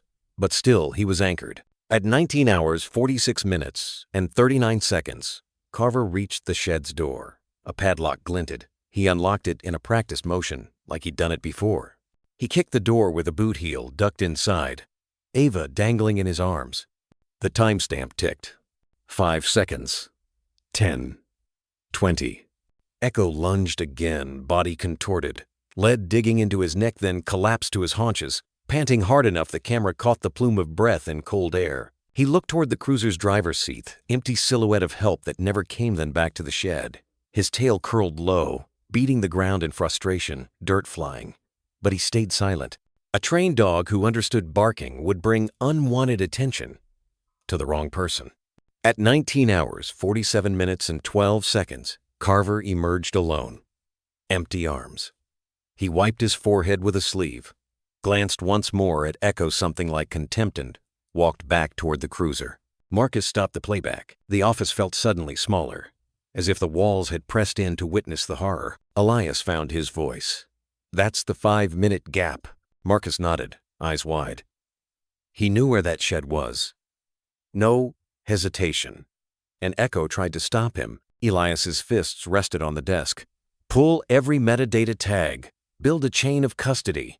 This never goes missing again." Marcus complied, fingers flying. Elias leaned closer to the screen, replaying the few frames where Echo fought the tether. Even through grain, the shepherd's eyes seemed lit by something raw terror blurred with fury, the helpless knowledge that he couldn't reach her. "That's the moment he was labeled aggressive," Elias whispered, "because he tried to protect her." Behind them, the door creaked. Dr. Bryce stepped in, face drawn. "You found it?" Elias gestured to the paused frame of Echo, muscles locked mid-lunge. "We found him, bearing witness." Bryce took a breath. "And Ava? She remembers flashes," Elias said. "Smell of gasoline, dark walls, a dog barking once." He pointed at the screen. "That bark." Bryce's gaze softened. "Then this clip is her testimony too etched in pixels." Elias straightened, the weight in his shoulders replaced by resolve. "We'll file for a sealed warrant tonight." Carver's GPS logs, shed forensics, vet records on Echo's scars of everything. The DA can't ignore moving pictures. Marcus handed over a thumb drive. "Redundant copy. Triple encrypted. Off-site backup uploading now." Elias pocketed it carefully. "Good work." He moved toward the door but paused, looking back at the frozen image of Echo. The dog's body arced forward, every tendon screaming loyalty. A silent promise caught between steel and fear. "Unwritten testimony," Elias whispered to the still frame. "We heard you, partner." Then he killed the monitor, plunging the room into darkness, except for the tiny green LED on the thumb drive, pulsing like a heartbeat. Proof that silence, once translated, could roar louder than any lie. The operations theater was eerily dark, except for the wall-sized monitor that painted the room in feverish greens and whites. Every chair stood empty behind Elias Vance's ghostly silhouettes of colleagues who'd gone home, unaware of what flickered here after midnight. He dragged the timeline back to 19 hours 47 minutes and 14 seconds, breath held, finger hovering over the spacebar. Play. The reconstructed dashcam footage lurched forward in jittery frames. No audio tracks survived, only the hiss of electronic snow that Marcus had layered underneath so they'd hear something other than their own heartbeats. In the spectral glow, Carver shouldered Ava's limp body toward the tool shed, the child's lavender overalls bleaching to white under night vision. There were no screams, no cries for help, just the steady, unhurried walk of a man who believed the darkness, loved him enough to keep secrets. At 19 hours 47 minutes and 19 seconds, Carver disappeared past the warped doorframe. The last thing the lens captured of Ava was her small sneaker, scuffed sole catching a glint of IR, vanishing like a candle snuffed in wind. A single frame later, Echo's tether snapped taut. The shepherd's whole form rocketed forward, muscles corded, teeth bared in the silhouette of a silent snarl, then ricocheted back, the chain yanking at his collar. No bark made it to the corrupted mic, but Elias felt the sound anyway, rumbling inside his own ribs. Echo lunged again, this time digging claws into gravel, back legs kicking dust. The lead leash vibrated, a steel line drawn between desperation and compliance. The timestamp in the corner blinked 19 hours 47 minutes and 22 seconds. 3 seconds since Ava had been swallowed by wood and shadow. Elias tightened his grip on a styrofoam cup, long gone cold. 3 seconds, he thought, and already the dog knew she might never come back. Frame by frame, Echo kept thrashing each surge more frantic, each return more defeated. After the fourth lunge, he stopped, not from exhaustion, but from calculation. He glanced at the cruiser, as if weighing the distance. Then, heart-wrenchingly slow, he pivoted and pressed his chest to the gravel, crawling toward the bumper so the tether slackened, then arched around the fender, teeth worrying the clasp. A soldier improvising under fire. Elias paused the feed. Static froze across the shepherd's ISA, constellation of broken pixels, but the anguish there was unmistakable. He swallowed hard. He wasn't just restrained, he whispered to the empty room. He was imprisoned. Outside the glass wall of the theater, Marcus continued scripting an automated frame cleaner headphones on, oblivious doctor. Bryce sat on a low swivel stool, elbows on knees, gaze fixed on the same paused frame. Bryce's voice broke the hush. Carver didn't trust Echo to obey once they reached that shed. He secured the dog to the car first. Elias nodded, then hauled Ava out. That 5-minute gap wasn't panacid, was procedure. He advanced the video. 19 hours, 47 minutes, and 38 seconds. Carver re-emerged, empty-armed. He gave the chain an irritated tug, said something the dashcam didn't record. Echo's response was visceral. Head low, tail stiff, a warning vibration rolling along his ribcage. Carver's hand moved to his service. Weapon habitual threaten, hesitated. Chose the baton instead. He thumped the side of the cruiser twice, metal striking metal. Echo flinched but held his ground, jaws still locked on the clasp. Carver shoved the baton into his belt and strode back toward the shed. 19 hours, 48 minutes, and 3 seconds. The moment Carver disappeared again, Echo lunged once more. The clip glitched, sudden vertical smear of static butt when the picture cleared. Elias saw it. A spray of crimson across the shepherd's muzzle. At first he thought it was artifacting. Then he looked closer.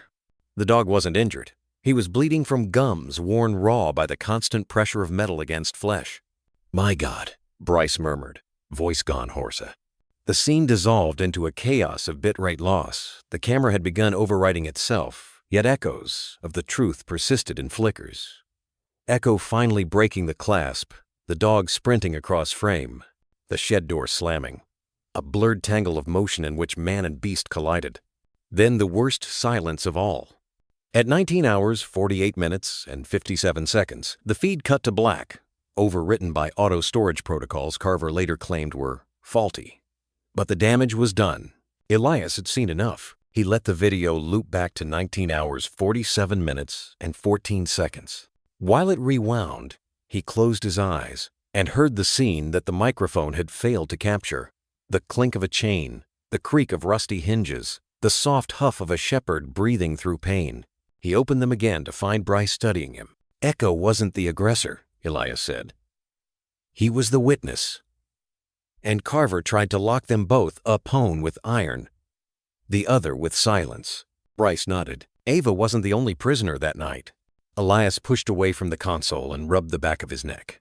We need the shed process forensics blood spatter, hair, any sign of forced entry, and a vet swab on Echo's mouth. If her blood's on Hemor, his on the latchet ties them together in that timeline. Bryce stood. I'll fast-track the lab. City'll fight us on expediting, but we'll get it. Elias hit pause one last time on Echo mid-lunge. 5 minutes, he said softly. Carver made every second count. Bryce followed his gaze. So did the dog. Static hissed through the Spicersa white noise eulogy for the silence both victims had been forced to keep. Elias took the thumb drive from Marcus's desk and slipped it into an evidence envelope.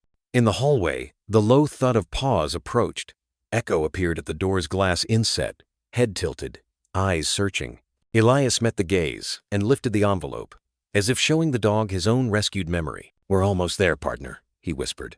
This time, the door stays open. Echo's tail gave one slow sweep against the floor-quiet agreement written in fur and shadow. The truth had been locked away with them that night. Now, it was free. The conference room smelled of dust-coated binders and burnt coffee, the residual perfume of late-night digging. A single desk lamp spilled amber light across the table where Elias Vance had arranged 4 manila folders like courtroom exhibits.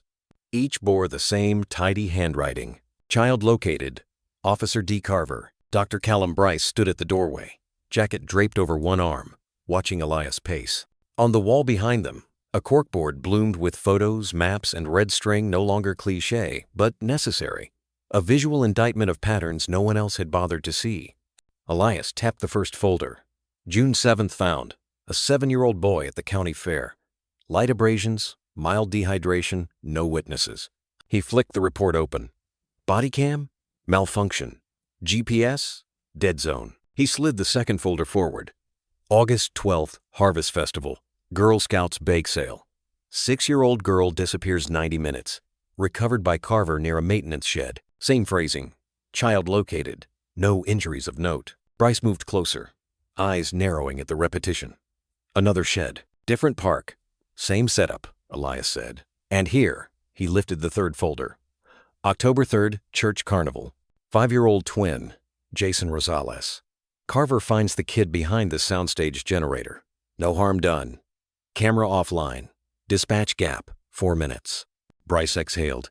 And number 4? Elias opened the last file. December tree lighting ceremony. 4-year-old Emily Tran disappears 20 minutes, reappears wrapped in Carver's jacket.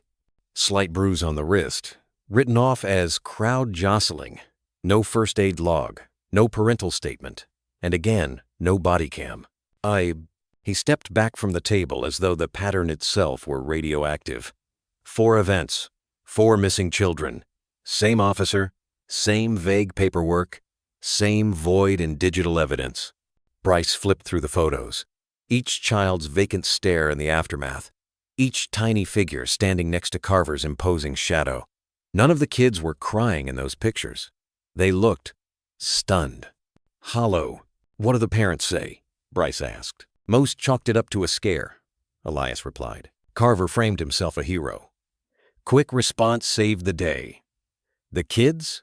Too young to articulate. Their memories labeled unreliable. He rubbed his temple. Until Ava whispered "bad man," Echo did the rest. Bryce stared at a zoomed-in printout. Carver, half smile under courthouse lights, the hero halo. Serial opportunist, he murmured. He uses chaos community events to isolate a target. And Echo was there for at least 2 of them, Elias added. Assigned K9 detail. He pointed to a roster on the board. When Echo began resisting, they called it aggression and retired him, because the dog's loyalty outlived his handler's lies. Bryce's jaw set. He wasn't retiring, he was being muzzled. A knock at the door. Marcus Yoon shuffled in, laptop under one arm, eyes bleary. Pulled phone pings, he said, sliding a printout across the table. During the August incident, Carver's personal cell dropped off network for exactly 7 minutes, same window as the missing kid. Tower handshake resumed right as he called dispatch. Elias scanned the data. 7 minutes to move a child, stage a rescue, and emerge a savior. Marcus nodded grimly. I also checked patrol car telematics. The trunk sensor toggled twice during each event window open. Close yet, his reports mention no equipment retrieval. Meaning something, or someone, was placed inside. Even briefly. Bryce blew out a breath through his nose. We need warrants, Eli. Hard warrants. Forensics on those trunk liners, luminol swabs, scent transfer sheets. And statements, Elias added. Re-interview every parent, every event, volunteer, fresh eyes, trauma, informed. He lifted a Polaroid of Echo from the board taken that morning, the dog leaning against Ava as she colored silently. Carver underestimated this witness. Quote. Bryce's voice softened. Most men underestimate silence. Elias straightened. Let's shatter it. I'll take the Rosales case tonight, parents, still in county. You handle Tran. Marcus, flag the other 2 families for morning follow-ups. Marcus exited, phone already dialing. Bryce gathered the folders, a ward general counting troops. What about Echo and Ava? They stay together, Elias said, no hesitation. Every second. Bryce gave a satisfied nod. Then it's time we bring the pattern to light. As they turned off the lamp, the corkboard glowed faintly under emergency exit, lights the red thread now unmistakable, stitching 4 small tragedies into one long wound. At its center, a single pushpin held a photo of Daniel Carver, smiling wide beneath holiday garland. Elias flicked the picture once with his fingertip, the face wobbling in the dim. Strings tightening, officer. Oh. He stepped into the hallway where Echo waited, poised beside Ava's chair. The dog's eyes tracked Elias, quiet question shimmering inside. Elias crouched and rested a hand on the shepherd's neck. We found them, he whispered. All the other nights he thought no one would see. Echo's tail thumped once-soft, subdued, then stilled. The child beside him kept coloring, midnight blues filling the outline of a shed on her page. Truth, Elias realized, doesn't always scream. Sometimes it draws. Sometimes it waits on 4 silent paws until the world is finally ready to listen. Tonight, they were listening. The hum of the server room was steady and impersonal, a kind of mechanical heartbeat that pulsed without empathy. Elias stood in the half-dark, the glow of the monitors throwing cold light across his face. His eyes scanned the metadata again, jaw clenched. 4 reports, 4 missing children, 4 rescues led by the same man, Officer Carver, and 4 missing body cams.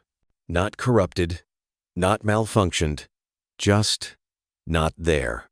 He moved his cursor across the screen and pulled up the case files again, toggling through each one. Different names, different dates. But the pattern was too precise to ignore each incident occurring during community outreach days, when protocol was relaxed, oversight spread thin, and no one thought twice about an officer walking away from the crowd with a child who was lost. Except Elias thought twice. He was thinking of it now, because Echo had told him, in the only language a dog could speak, silence, tension, and a growl that said more than a full confession ever could. He clicked the timestamp logs for each case. Each showed a block of time between 7 to 9 minutes missing from the stream. The moment the child was found always came just after that gap, like a magician's reveal after sleight of hand.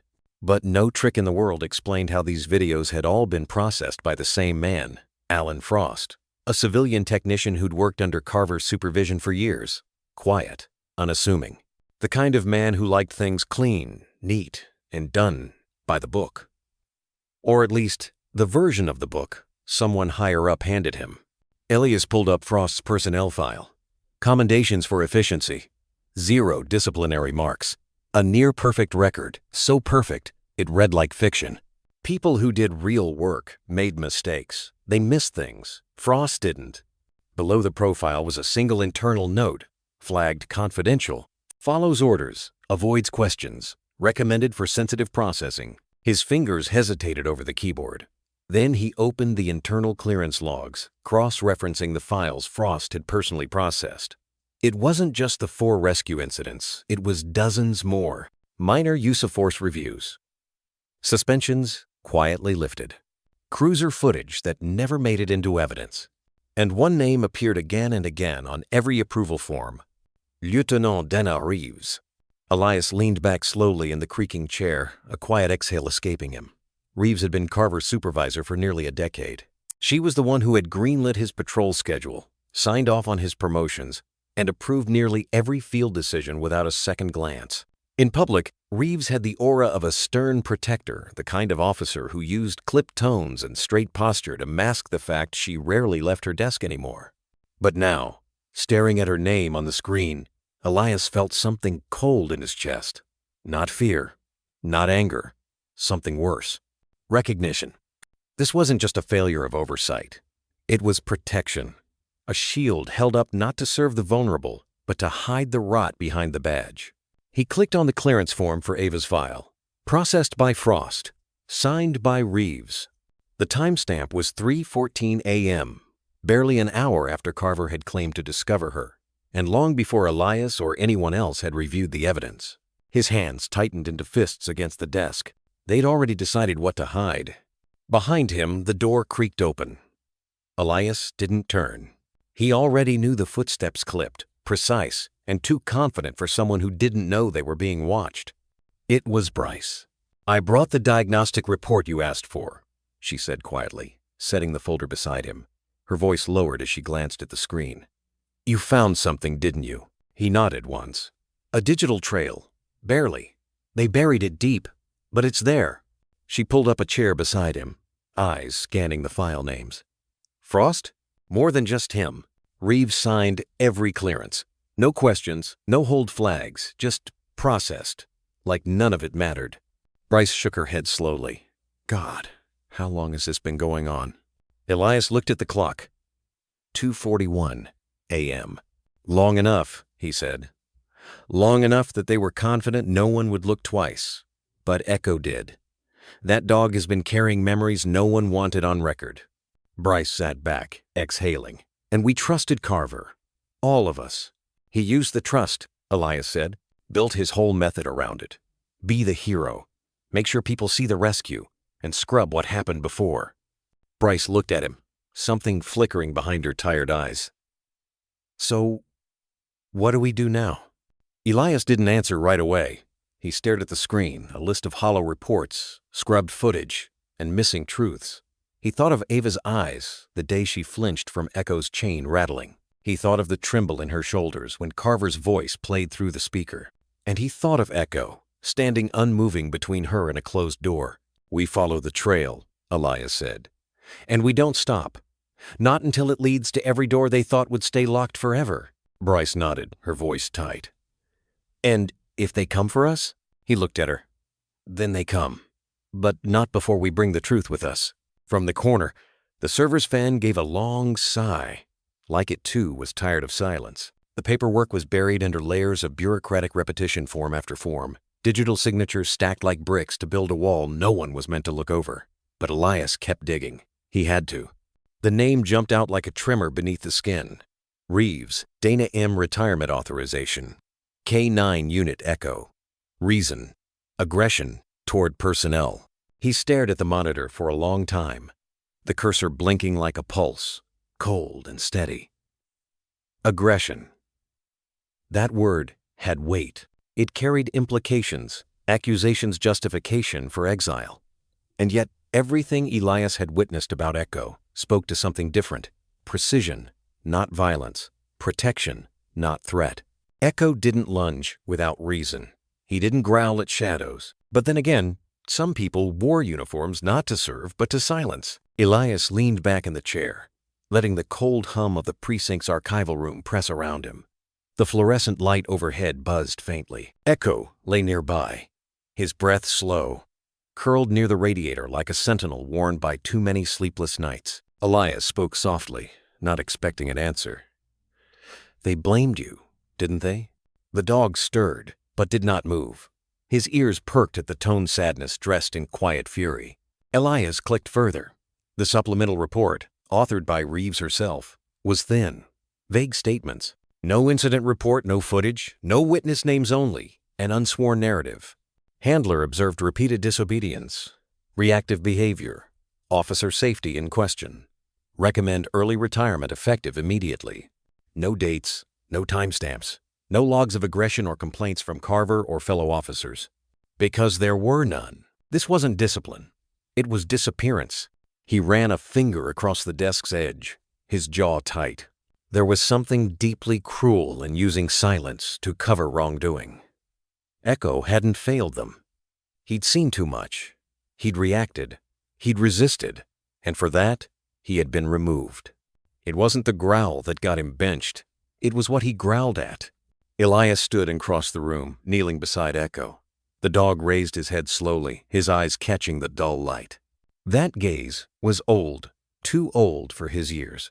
The way dogs who've survived war or abandonment carried time like a scar inside their chests. "You remembered, didn't you?" Elias whispered. "You knew what he did." Echo didn't move. He didn't need to. There was something in his stillness like he'd been waiting for someone to see it. Someone to name the thing no one dared speak aloud. The door creaked open. It was Dr. Bryce. She carried a worn manila envelope, her expression clouded. "I thought you might want to see this," she said. "I pulled it before they could scrub it." Elias took the envelope. Inside was a printed behavioral log, Echo's official training scores, perfect obedience, high restraint, notes from his primary handler during training. Highly intuitive, responds to trauma, picks up on nonverbal distress better than any dog I've seen. And then 3 weeks before Ava was found, there was a note, different handwriting. Removed from field training after incident at Shelter 9. Growled at Lieutenant Reeves and Officer Carver. Possible K9 instability. There it was again. The word. Growled. Not bit, not lunged, not attacked. Just growled. Dr. Bryce looked at Echo, her voice low. "You know what that means, don't you?" Elias nodded. He saw something. Something he wasn't supposed to, and he tried to stop it. They were quiet for a moment. The air hung thick between them. Elias whispered. "He wasn't removed because he was dangerous. He was removed because he was a witness." Echo lifted his head higher, eyes locked with Elias's. The silence between them wasn't empty, it was filled with the weight of everything Echo had carried alone. A child's scream that was never filed.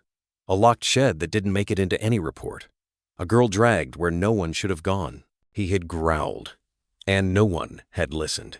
Until now, Elias stood, every movement deliberate. This doesn't end here. Dr. Bryce reached into her coat and handed him a small drive. There's a backup of Reeves's retirement request. The metadata shows it was submitted minutes after Carver's debrief. She never saw Echo. She just filed what she was told. She protected him, Elias said flatly. She protected the department, Bryce corrected. Or maybe herself. Outside the window, the wind stirred. The last traces of snow still lingered along the curb, crusted and gray. Winter wasn't over. Not yet. Echo followed Elias to the door, pausing for a moment, then walking just ahead, as though leading again. The hall was quiet, the precinct unusually still. As they moved past the K-9 unit wing, Elias saw the display cases rows of medals, framed photos, tributes to retired dogs. Echo's picture was not among them. He had been erased. Until now. Elias paused at the last door. "You're not just a dog," he said, voice trembling. "You're evidence." Echo looked back, and for the first time, Elias didn't see an animal. He saw a soldier discarded, misunderstood, but still standing, still guarding, still remembering. And this time, someone would remember with him. The sun hadn't yet risen when the bolt cutters snapped through the padlock with a metallic shriek. Elias Ward stood at the entrance of Unit 19, flashlight in one hand, nerves wired tight. The sign above the door read Sentinel K-9 Tactical Training, but it was a lie. No dogs had ever been trained here. The lease belonged to a ghost, G. Carver. Behind Elias, 2 internal affairs agents waited, silent. Echo, the retired K-9 at Elias's side, stood still, muzzle bare, body tense. He didn't bark. He never barked in places like this. Inside, dust and oil mingled with the metallic tang of something darker. The front room was staged. Scent boards, old harnesses, a treadmill for dogs. But Elias's boot scraped a faint seam along the far wall too. Straight. Too deliberate. "That's not a wall," he said. A knuckle tap confirmed it. Hollow. Then Echo moved not to bark, not to attack, but to stand beside the false panel, head low, nose high, watching. They pried it open. Behind the plywood was a crawl space leading to a hidden chamber no more than 15 feet across. Inside, a tripod camera, frayed blankets, eyelets bolted to the floor, and a collar labeled Tango. No one spoke. On one wall, photographs. Children. Some torn. Some wet. All under 12. In one, Ava appeared bruised. Unconscious. A red number scrawled on the back. Number 4. Echo stepped toward the chains and paused. He wasn't afraid. He was remembering. In a corner, a lockbox. Inside, 6 USB drives, all labeled with dates. The latest? 4 weeks ago. "This wasn't a one-off," one agent whispered. "It's a routine." Elias knelt beside Echo, sinking his fingers into the dog's fur. "They took you off duty," he murmured, "because you remembered this place. And now, so did A." More evidence followed. A plush elephant, one ear burned, lay discarded. Elias didn't touch it. He didn't have to. This was a graveyard, and Echo was its silent witness. Outside, morning light cracked through the vents. Echo sat in the gravel lot, facing east, still, unmoving, guarding something no one else had dared to name. "It's all coming out now," Elias said softly. Echo's tail brushed the dirt once, faint as breath. They didn't stop with one room. Behind another false wall lay a second chamber larger, colder. Metal shelves lined the space. A corkboard pinned with maps of North Lake, dotted with colored pins. Red for schools, green for parks, blue for homes. Beneath the pins, photos. Children caught mid-laugh, mid-play, mid-errand. Not digital, printed, untraceable. Handwritten notes marked their routines, weaknesses, distractions.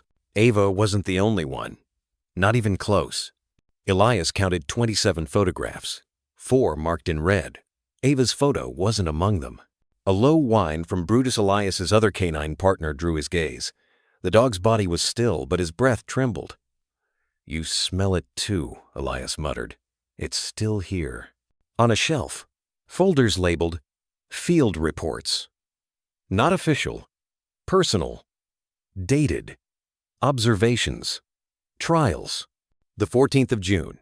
Child alone at cotton candy stand. Trial aborted. The 22nd of July. Echo restrained. Observation successful. The 3rd of August. Screamed too early. Relocated. Rehearsals. He found a leather-bound journal. Cracked spine. The first page bore a quote. "In the absence of God, we become architects of our own mercy. CDC." He turned pages. Entry 9. "She didn't scream this time. I think she understands now. Echo still resists, but the chain holds." Entry 14. "The Mayday girl cried right. Quiet. The sedative is slow. The mother thanked me." Elias closed the journal. Hands trembling. Not from rage. That would come later. For now, only grief. Brutus growled. Someone was outside. Footsteps echoed calm, deliberate, watching, not rushing. Then silence. They were allowed to find this, or lured into it. In the last chamber, tucked behind blackout curtains and insulation, Elias found the final wound. A cage, 4x4, rusted, bent bars, scratches gouged into the inside walls rose, deep and patterned. Echo stopped at the threshold. The door hung ajar. Not open in welcome, just broken. On the frame, half buried under rust, a tag. Unit 7. Echo. Elias froze. He knelt. "Was this where they kept you?" Echo didn't whimper. He lay down beside the cage. Then, slowly, stepped inside. He curled into the far corner, resting his head below the tag. Silent, present. A soldier returning to the battlefield. This wasn't fear. It was memory. Elias blinked hard. A plastic chew toy lay near Echo's paws, bitten through. Training issue. Meant to soothe young dogs during early conditioning. So much made sense now. The way Echo flinched at silence, not sound. The way he froze at the scent of certain chemicals. The way he recognized Ava before anyone else did. Behind him, a journal page fluttered. They don't cry like we do, but they remember longer. Echo had remembered. They'd called him dangerous. Filed reports. Red flagged him. Labeled him defective. But this wasn't aggression. It was resistance. Elias didn't touch the cage. Not yet. It wasn't just evidence. It was a monument. He looked at Echo. Not anymore. The dog's ears flicked. As they walked away, Elias flicked the overhead light twice, then off. And though the cage slipped into shadow again, this time it wasn't forgotten. It was recorded, witnessed. Echo walked beside him. No leash, no fear. The scars had a name now. And names, when spoken aloud, became more than pain. They became proof. They became justice. The courtroom wasn't large, but it held a hush, the kind that follows thunder. Light filtered through tall windows and soft gray beams, dust drifting like ghosts in still air. Carver sat at the defense table, hands folded tight.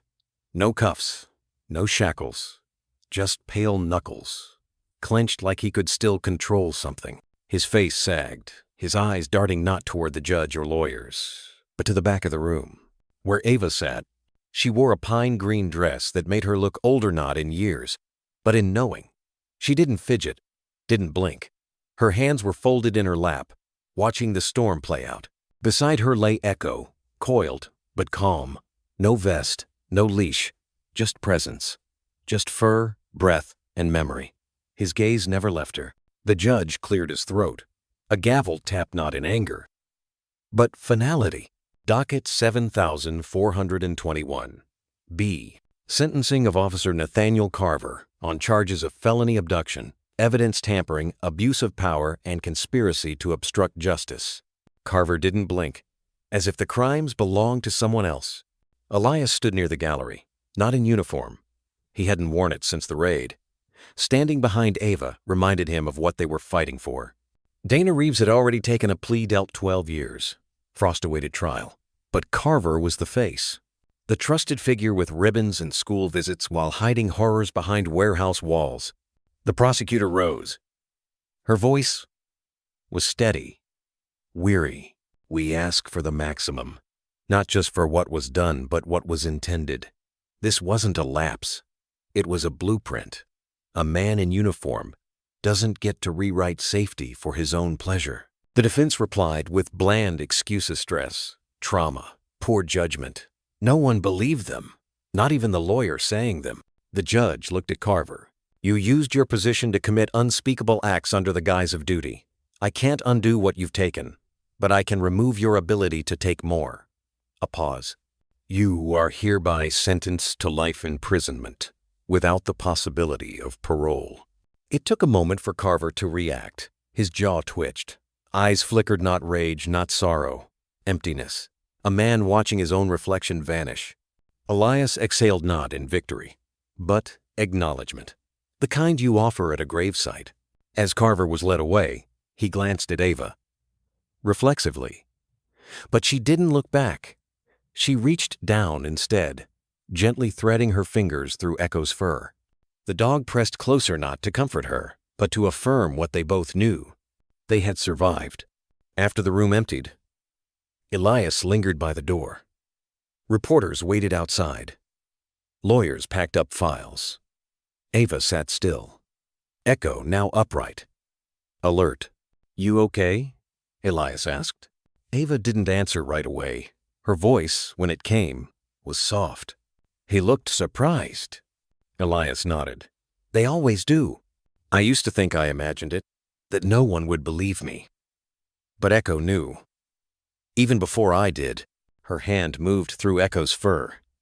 He never left me. Elias knelt beside her. Neither will I. She didn't cry. There were no tears left. But her fingers trembled. Echo pressed closer to her leg, a silent bond sealed in darkness, in cages now rusting behind padlocked doors. Outside, light spilled through the windows, warmer now. On Echo's coat, on Ava's dress, on the badge Elias no longer wore but never let go. For the first time in a long time, the shadows felt lighter than the light. They felt like truth. Later that morning, the prosecutor stood again. The rain whispered against the glass. Inside, the courtroom held still, not silent, but reverent. Echo lay with his head on his paws, half asleep beside Ava, as if he could finally rest. This case, the prosecutor began, didn't begin with a tip, or a sting, or a formal complaint. It began with 2 words. She turned to Ava. A child who had every reason to stay silent looked at her father's badge and said, "Bad man." The gallery remained hushed. That those 2 words were more honest than a dozen sworn affidavits. Carver, hollow and pale, had said nothing all morning. His attorney cited his record, his trauma, but no one listened anymore. The only voice that mattered was the one without a script. We want to believe monsters wear masks, the prosecutor continued, that they lurk in shadows, but sometimes they wear uniforms. Shake your hand, train your dogs. She gestured toward Echo. He was trained to obey that man, trained to protect, loyal until loyalty became the threat. A murmur rippled through the room. Echo reacted. He intervened, not because he was disobedient, but because he was right. The judge listened, silent. For that, he was labeled aggressive, retired, filed away. But scars don't vanish just because paperwork does. Elias's hand shifted, resting over Ava's head. The prosecutor's voice softened. There are things I'll never unsee. Not just what was found in that facility, but what was found in the silence. This wasn't law enforcement. This was hunting, targeting, manipulating. The system became a weapon. She stepped forward, and it was a dog discarded, misunderstood, scarred, who chose not to be one. Echo stirred. His eyes met hers, no ceremony in his gaze. Just recognition. And so I ask this court, she said, not only to sentence a man, but to remember what was revealed here. Silence protects the powerful. Truth protects the vulnerable. Justice isn't built on perfect systems, it's built on those who refuse to look away. She stepped back. No gavel fell. Not yet. Only the sound of Echo shifting, exhaling like something old had let go. Ava leaned into him. And Carver, pale, lips pressed white, finally looked at the dog. Echo didn't flinch, he remembered. And this time, the world would too. The judge leaned forward. Outside, sunlight striped across the floor like quiet bars. "Mr. Carver," Judge Halverson said, "the court finds you guilty on all counts of abuse of authority, obstruction, conspiracy, cruelty to service animals. A pause. This court imposes a sentence of 45 years in federal prison, no parole." A murmur passed. One gasp. One whisper. "Good." Carver didn't move. Echo stirred not sharply, not in warning. Just a slow lift of the head, ears alert, eyes locked on the man who once held his leash. Elias noticed. Echo's breath came steady. Not rage, not triumph. Closure. He wasn't looking at a master. He was looking at a ghost. Carver raised his wrists. The cuffs clicked. Outside, flashbulbs went off. Carver turned to Ava. She didn't flinch. She sat tall, hand resting on Echo's neck. Carver passed by them. Echo didn't move, just watched. And for a flicker nothing more, Carver's steps faltered. The leash wasn't there anymore. But its memory burned. Echo had worn it. Carver had pulled it. But not today. Today, the dog lifted his head not to attack, but to witness the end. As Carver disappeared down the corridor, the courtroom exhaled. The gavel tapped once. Court is adjourned. Voices returned. Doors opened. But Echo remained still. Elias knelt beside him. "That's it, boy," he said quiet. "You don't have to look back anymore." Echo turned his head. Nose brushed Elias's hand. And for the first time in months after cages, trials, and scars, both seen and unseen something shifted in those amber eyes. Not defense. Peace. The kind that comes when you're finally seen not as a tool, not a threat, but a soul that survived a war it never chose. Outside, the sky softened. Cameras waited. Reporters stood still. Because some stories don't end with fireworks. They end in silence. A breath. A look. A dog lifting his head to mark the final page. And knowing without words that what was taken had been returned. Not in medals, not in justice alone, but in trust regained. In a girl who trusted again. A man who listened. And a courtroom that at last refused to look away. The house on Elmwood Lane didn't feel haunted anymore. Sunlight spilled gently through the gauze curtains, dust particles drifting like memories suspended in the morning hush. Ava sat on the edge of the couch, her small hands tugging at the straps of her backpack, fingers fidgeting not with fear but with a quiet kind of anticipation. Her green dress had sunflowers stitched along the hem picked out by Eliza, who understood how color could be a kind of courage. "Ready?" Eliza asked softly, kneeling beside her. Ava nodded, her eyes darting not toward the door, not toward the unknown, but toward Echo. The German shepherd was lying in the hallway, just past the shoe rack, his head resting on his crossed front paws. The sunlight had caught the gray in his fur, especially near the eyes, giving him the look of an old soul long before his time. When Ava met his gaze, Echo stood up slowly, shaking the stiffness from his limbs, and padded over without a word. He didn't wear a vest anymore. No patch, no badge, just presence. Ava leaned into him, burying her face briefly into the side of his neck. Then she whispered, not so much to be heard, but to be felt, "You're my forever dog." Echo licked her cheek once, then followed them to the car. Preschool was a smaller room than Ava remembered, or maybe she had grown. The colors were still loud, crayon boxes open like wildflowers, carpet mats shaped like animals, name tags taped to cubbies in crooked handwriting. Eliza stayed at the threshold, her heart tight in her chest. But she didn't step in. Not yet. Ava looked back at her, then at Echo. "It's okay," Ava said. "He stays with me." And he did, every single day. Though he wasn't an official therapy dog, the school made an exception. Because Echo wasn't there for the kids. He was there for her. He sat outside the circle rug during story time, his ears flicking to the rhythm of the teacher's voice. He waited beside her during finger painting, only moving when the fire alarm blared, and then he moved like a shadow, wrapping around Ava, nose pressed to her ribs, until her breathing slowed again. There were still nightmares sometimes, screams that cracked through the silence of midnight, but they were fewer now.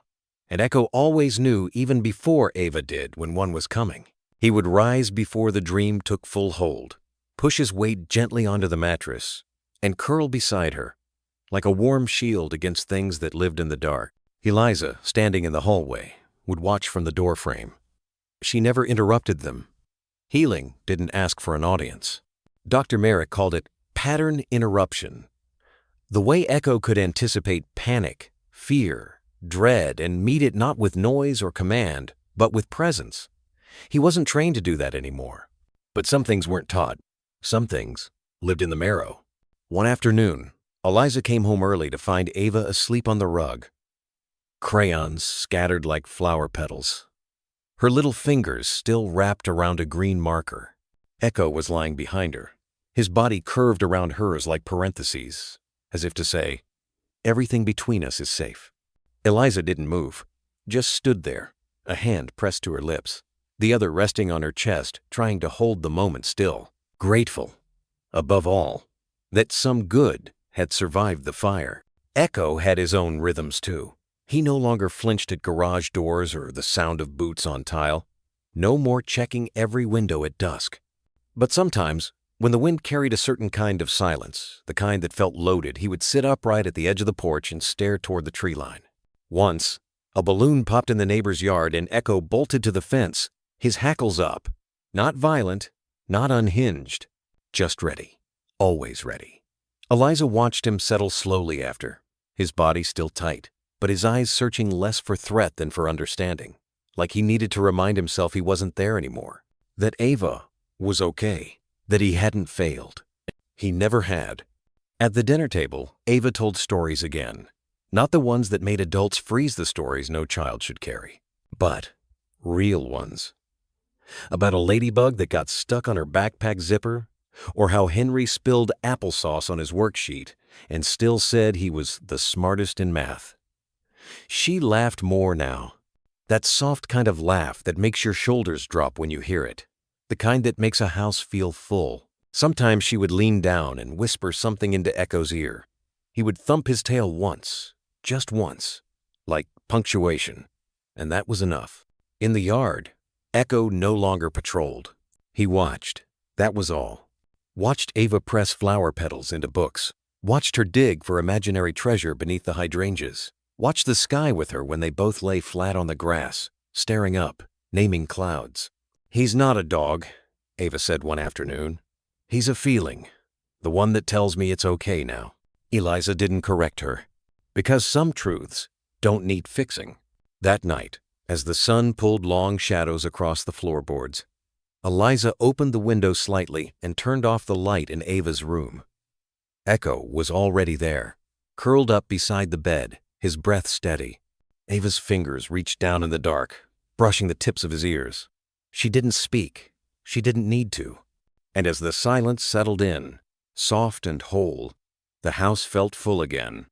Not because the past had vanished, but because it had been named, because it had been survived.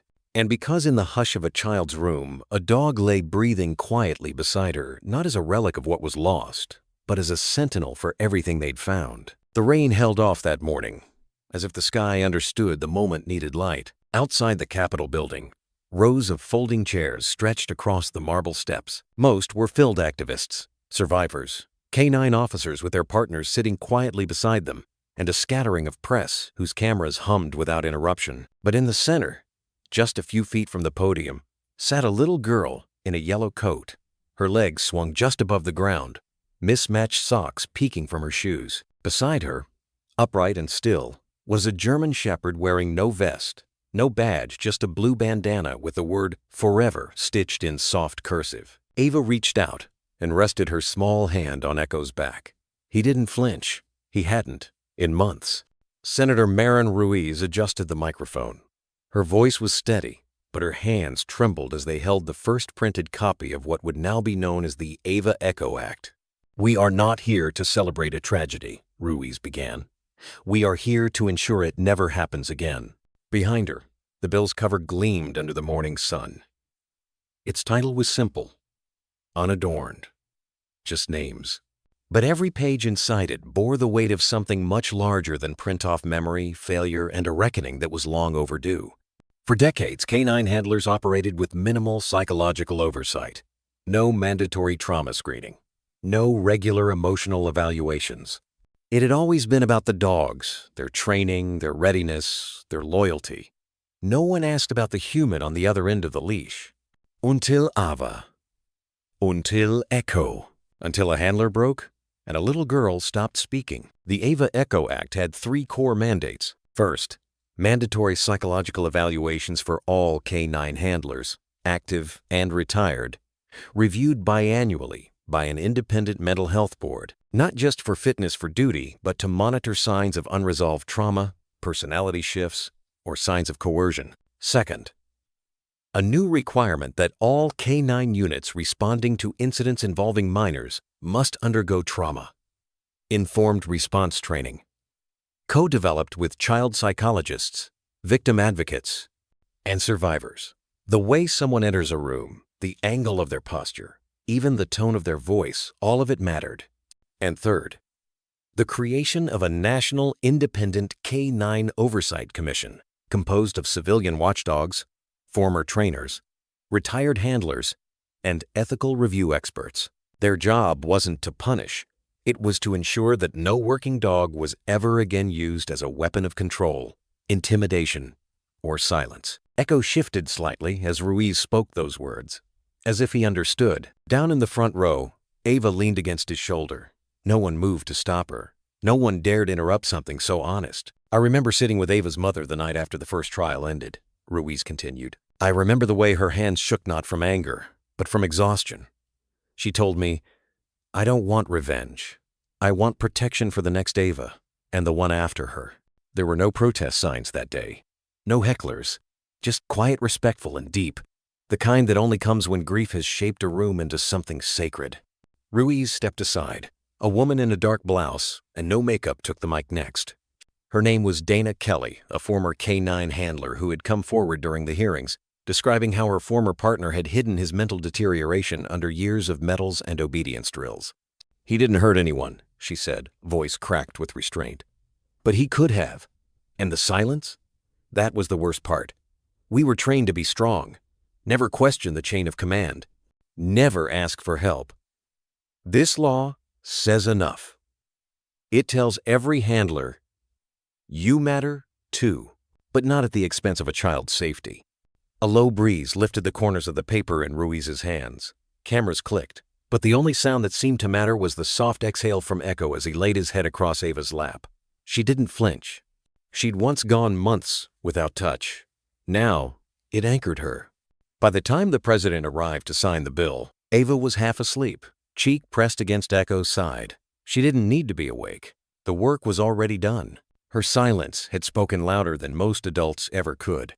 And when the pen touched paper, when the final stroke crossed the last H of the signature, a ripple moved through the gathered crowd. Not applause, not cheering. Just that same heavy quiet. The kind that follows the closing of a wound, still tender but beginning to heal. Dana stepped down. Echo lifted his head. Ava, now fully awake, stood slowly. Her coat sleeve was damp where she'd leaned against Echo, but she didn't seem to notice. She reached out and took the hand of her mother, who had sat quietly in the row behind her the whole time. And together, they walked toward the podium not to speak, but just to be seen. As they passed, an older man in uniform whispered to his partner beside him, "That dog saved more than her life." His words weren't meant for a microphone, but they carried nonetheless. At the base of the Capitol steps, someone had placed a small plaque on the grass, unofficial, but reverent. It read, "For Echo, who listened when no one else did." The house had learned to exhale again. It no longer held its breath when the wind tapped on the windows. The rooms, once heavy with silence, now carried the faint melodies of children's television shows and Ava's soft humming as she colored by the window. The trauma hadn't left, but it had softened like an old scar beneath skin, no longer afraid to be touched. Night had fallen over the neighborhood like a blanket pulled gently over tired shoulders. Porch lights blinked on in unison, and the soft rustle of the trees outside Ava's window carried no threat, just the normal rhythm of a world that kept turning. Jenna leaned against the doorframe of her daughter's room, arms crossed loosely, a warm tea cooling in her hand. She'd started doing this often, watching from a distance, not out of fear, but gratitude. Ava had grown taller, her hair longer now, pulled back with the green beret Echo had once nudged toward her on the day she found her voice again. Tonight, Ava had fallen asleep with her hand tucked beneath Echo's chin. He lay at the foot of her bed, not on guard, not because he had to, but because he chose to. Because even after all they'd been through, some instincts stayed. Some loyalty never dissolved. Jenna turned to leave the room, her footsteps soft on the hallway carpet. But before she reached the threshold, she heard it just above a whisper, quiet enough that she might have missed it on any other night. "You stayed," Ava breathed, her words barely brushing the air. Jenna paused. Her breath caught, but she didn't move. She watched. Echo didn't lift his head. He didn't stir or shift his weight, but his ears perked slightly. And his eyes, those ancient amber eyes that had once scanned chaos and command, remained open, fixed on the bedroom door like it still mattered. It wasn't vigilance, not in the way it had been when he wore the vest and followed orders through broken doors and broken systems. It was presence. A promise etched not in barks or bloodlines, but in the simple act of being there, of never walking away. Ava's breathing settled into a rhythm. Her fingers twitched slightly as sleep pulled her deeper. And slowly, almost imperceptibly, Echo blinked, then let his head fall heavier onto the blanket. But his eyes remained open, still watching, as if to say, "Not yet. Just a little longer." Down the hall, the clock chimed once. Jenna wiped the corner of her eye and returned to the kitchen. She placed the untouched tea on the counter and leaned against the sink, staring out into the night. In the reflection on the window, she saw herself, older, more tired, but whole again. And in the dim glow behind her, she could make out the shape of Echo in Ava's doorway, unmoved. She remembered when they first brought him home how he paced, how his ribs showed under thin fur, how he flinched at the sound of drawer handles or the creak of stairs. A dog trained to endure, not belong. A creature of utility, mistaken for a machine. But over time, as Ava laughed more and he flinched less, something had changed. He had stopped checking exits, stopped waiting for orders. He had started choosing them. Back in the bedroom, the stars pressed against the glass like patient witnesses. Ava shifted slightly, her lips parting with a soft murmur. One of her stuffed animals, a plush rabbit with lopsided earshed, tumbled to the floor. Echo didn't move to retrieve it. He knew she no longer needed such guards against the dark. She had grown past the shadows, but still, he kept watch. Jenna returned once more that night before heading to bed. She lingered in the doorway, silhouetted by the soft hallway light. Her gaze traveled from the rise and fall of Ava's small chest to the unmoving form at her feet. She didn't speak. She didn't have to. Echo's ear twitched, not at her, but at the world, as if he were telling it, "Not tonight. She's safe. I'm still here." In the end, it wasn't about commands or instincts. It wasn't even about the things he'd endured in the cage marked Unit 7, or the darkness that Carver tried to bury in every soul he touched. It was about the moment Ava whispered, "You stayed." Because some wounds don't need words to heal. They need presence. And Echo? He understood presence like no one else. That night, long after the world outside had gone still, after even the moon had begun its descent, Echo remained exactly where he was. His body curved slightly toward the child he had vowed without ever needing to say it to protect until his last breath. And though the world moved on, and courts passed laws, and journalists wrote stories about the dog who broke protocol to save a little girl, none of it mattered in this quiet room. Here, only one truth held weight. She had called him Forever Dog, and so he stayed.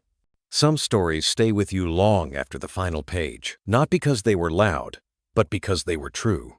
Echo's journey, like that of so many German shepherds, reminds us that love doesn't need words, loyalty doesn't seek reward, and healing often begins with a silent companion who simply stays. Dogs like Echo don't just guard our homes, they guard our hearts. They see us on our hardest days and stay anyway. Their trust, once given, is a kind of grace we may never fully deserve, but always remember. If this story stirred something in you, maybe it's time to listen a little closer to the dog by your side. There's a quiet bond there, waiting to deepen.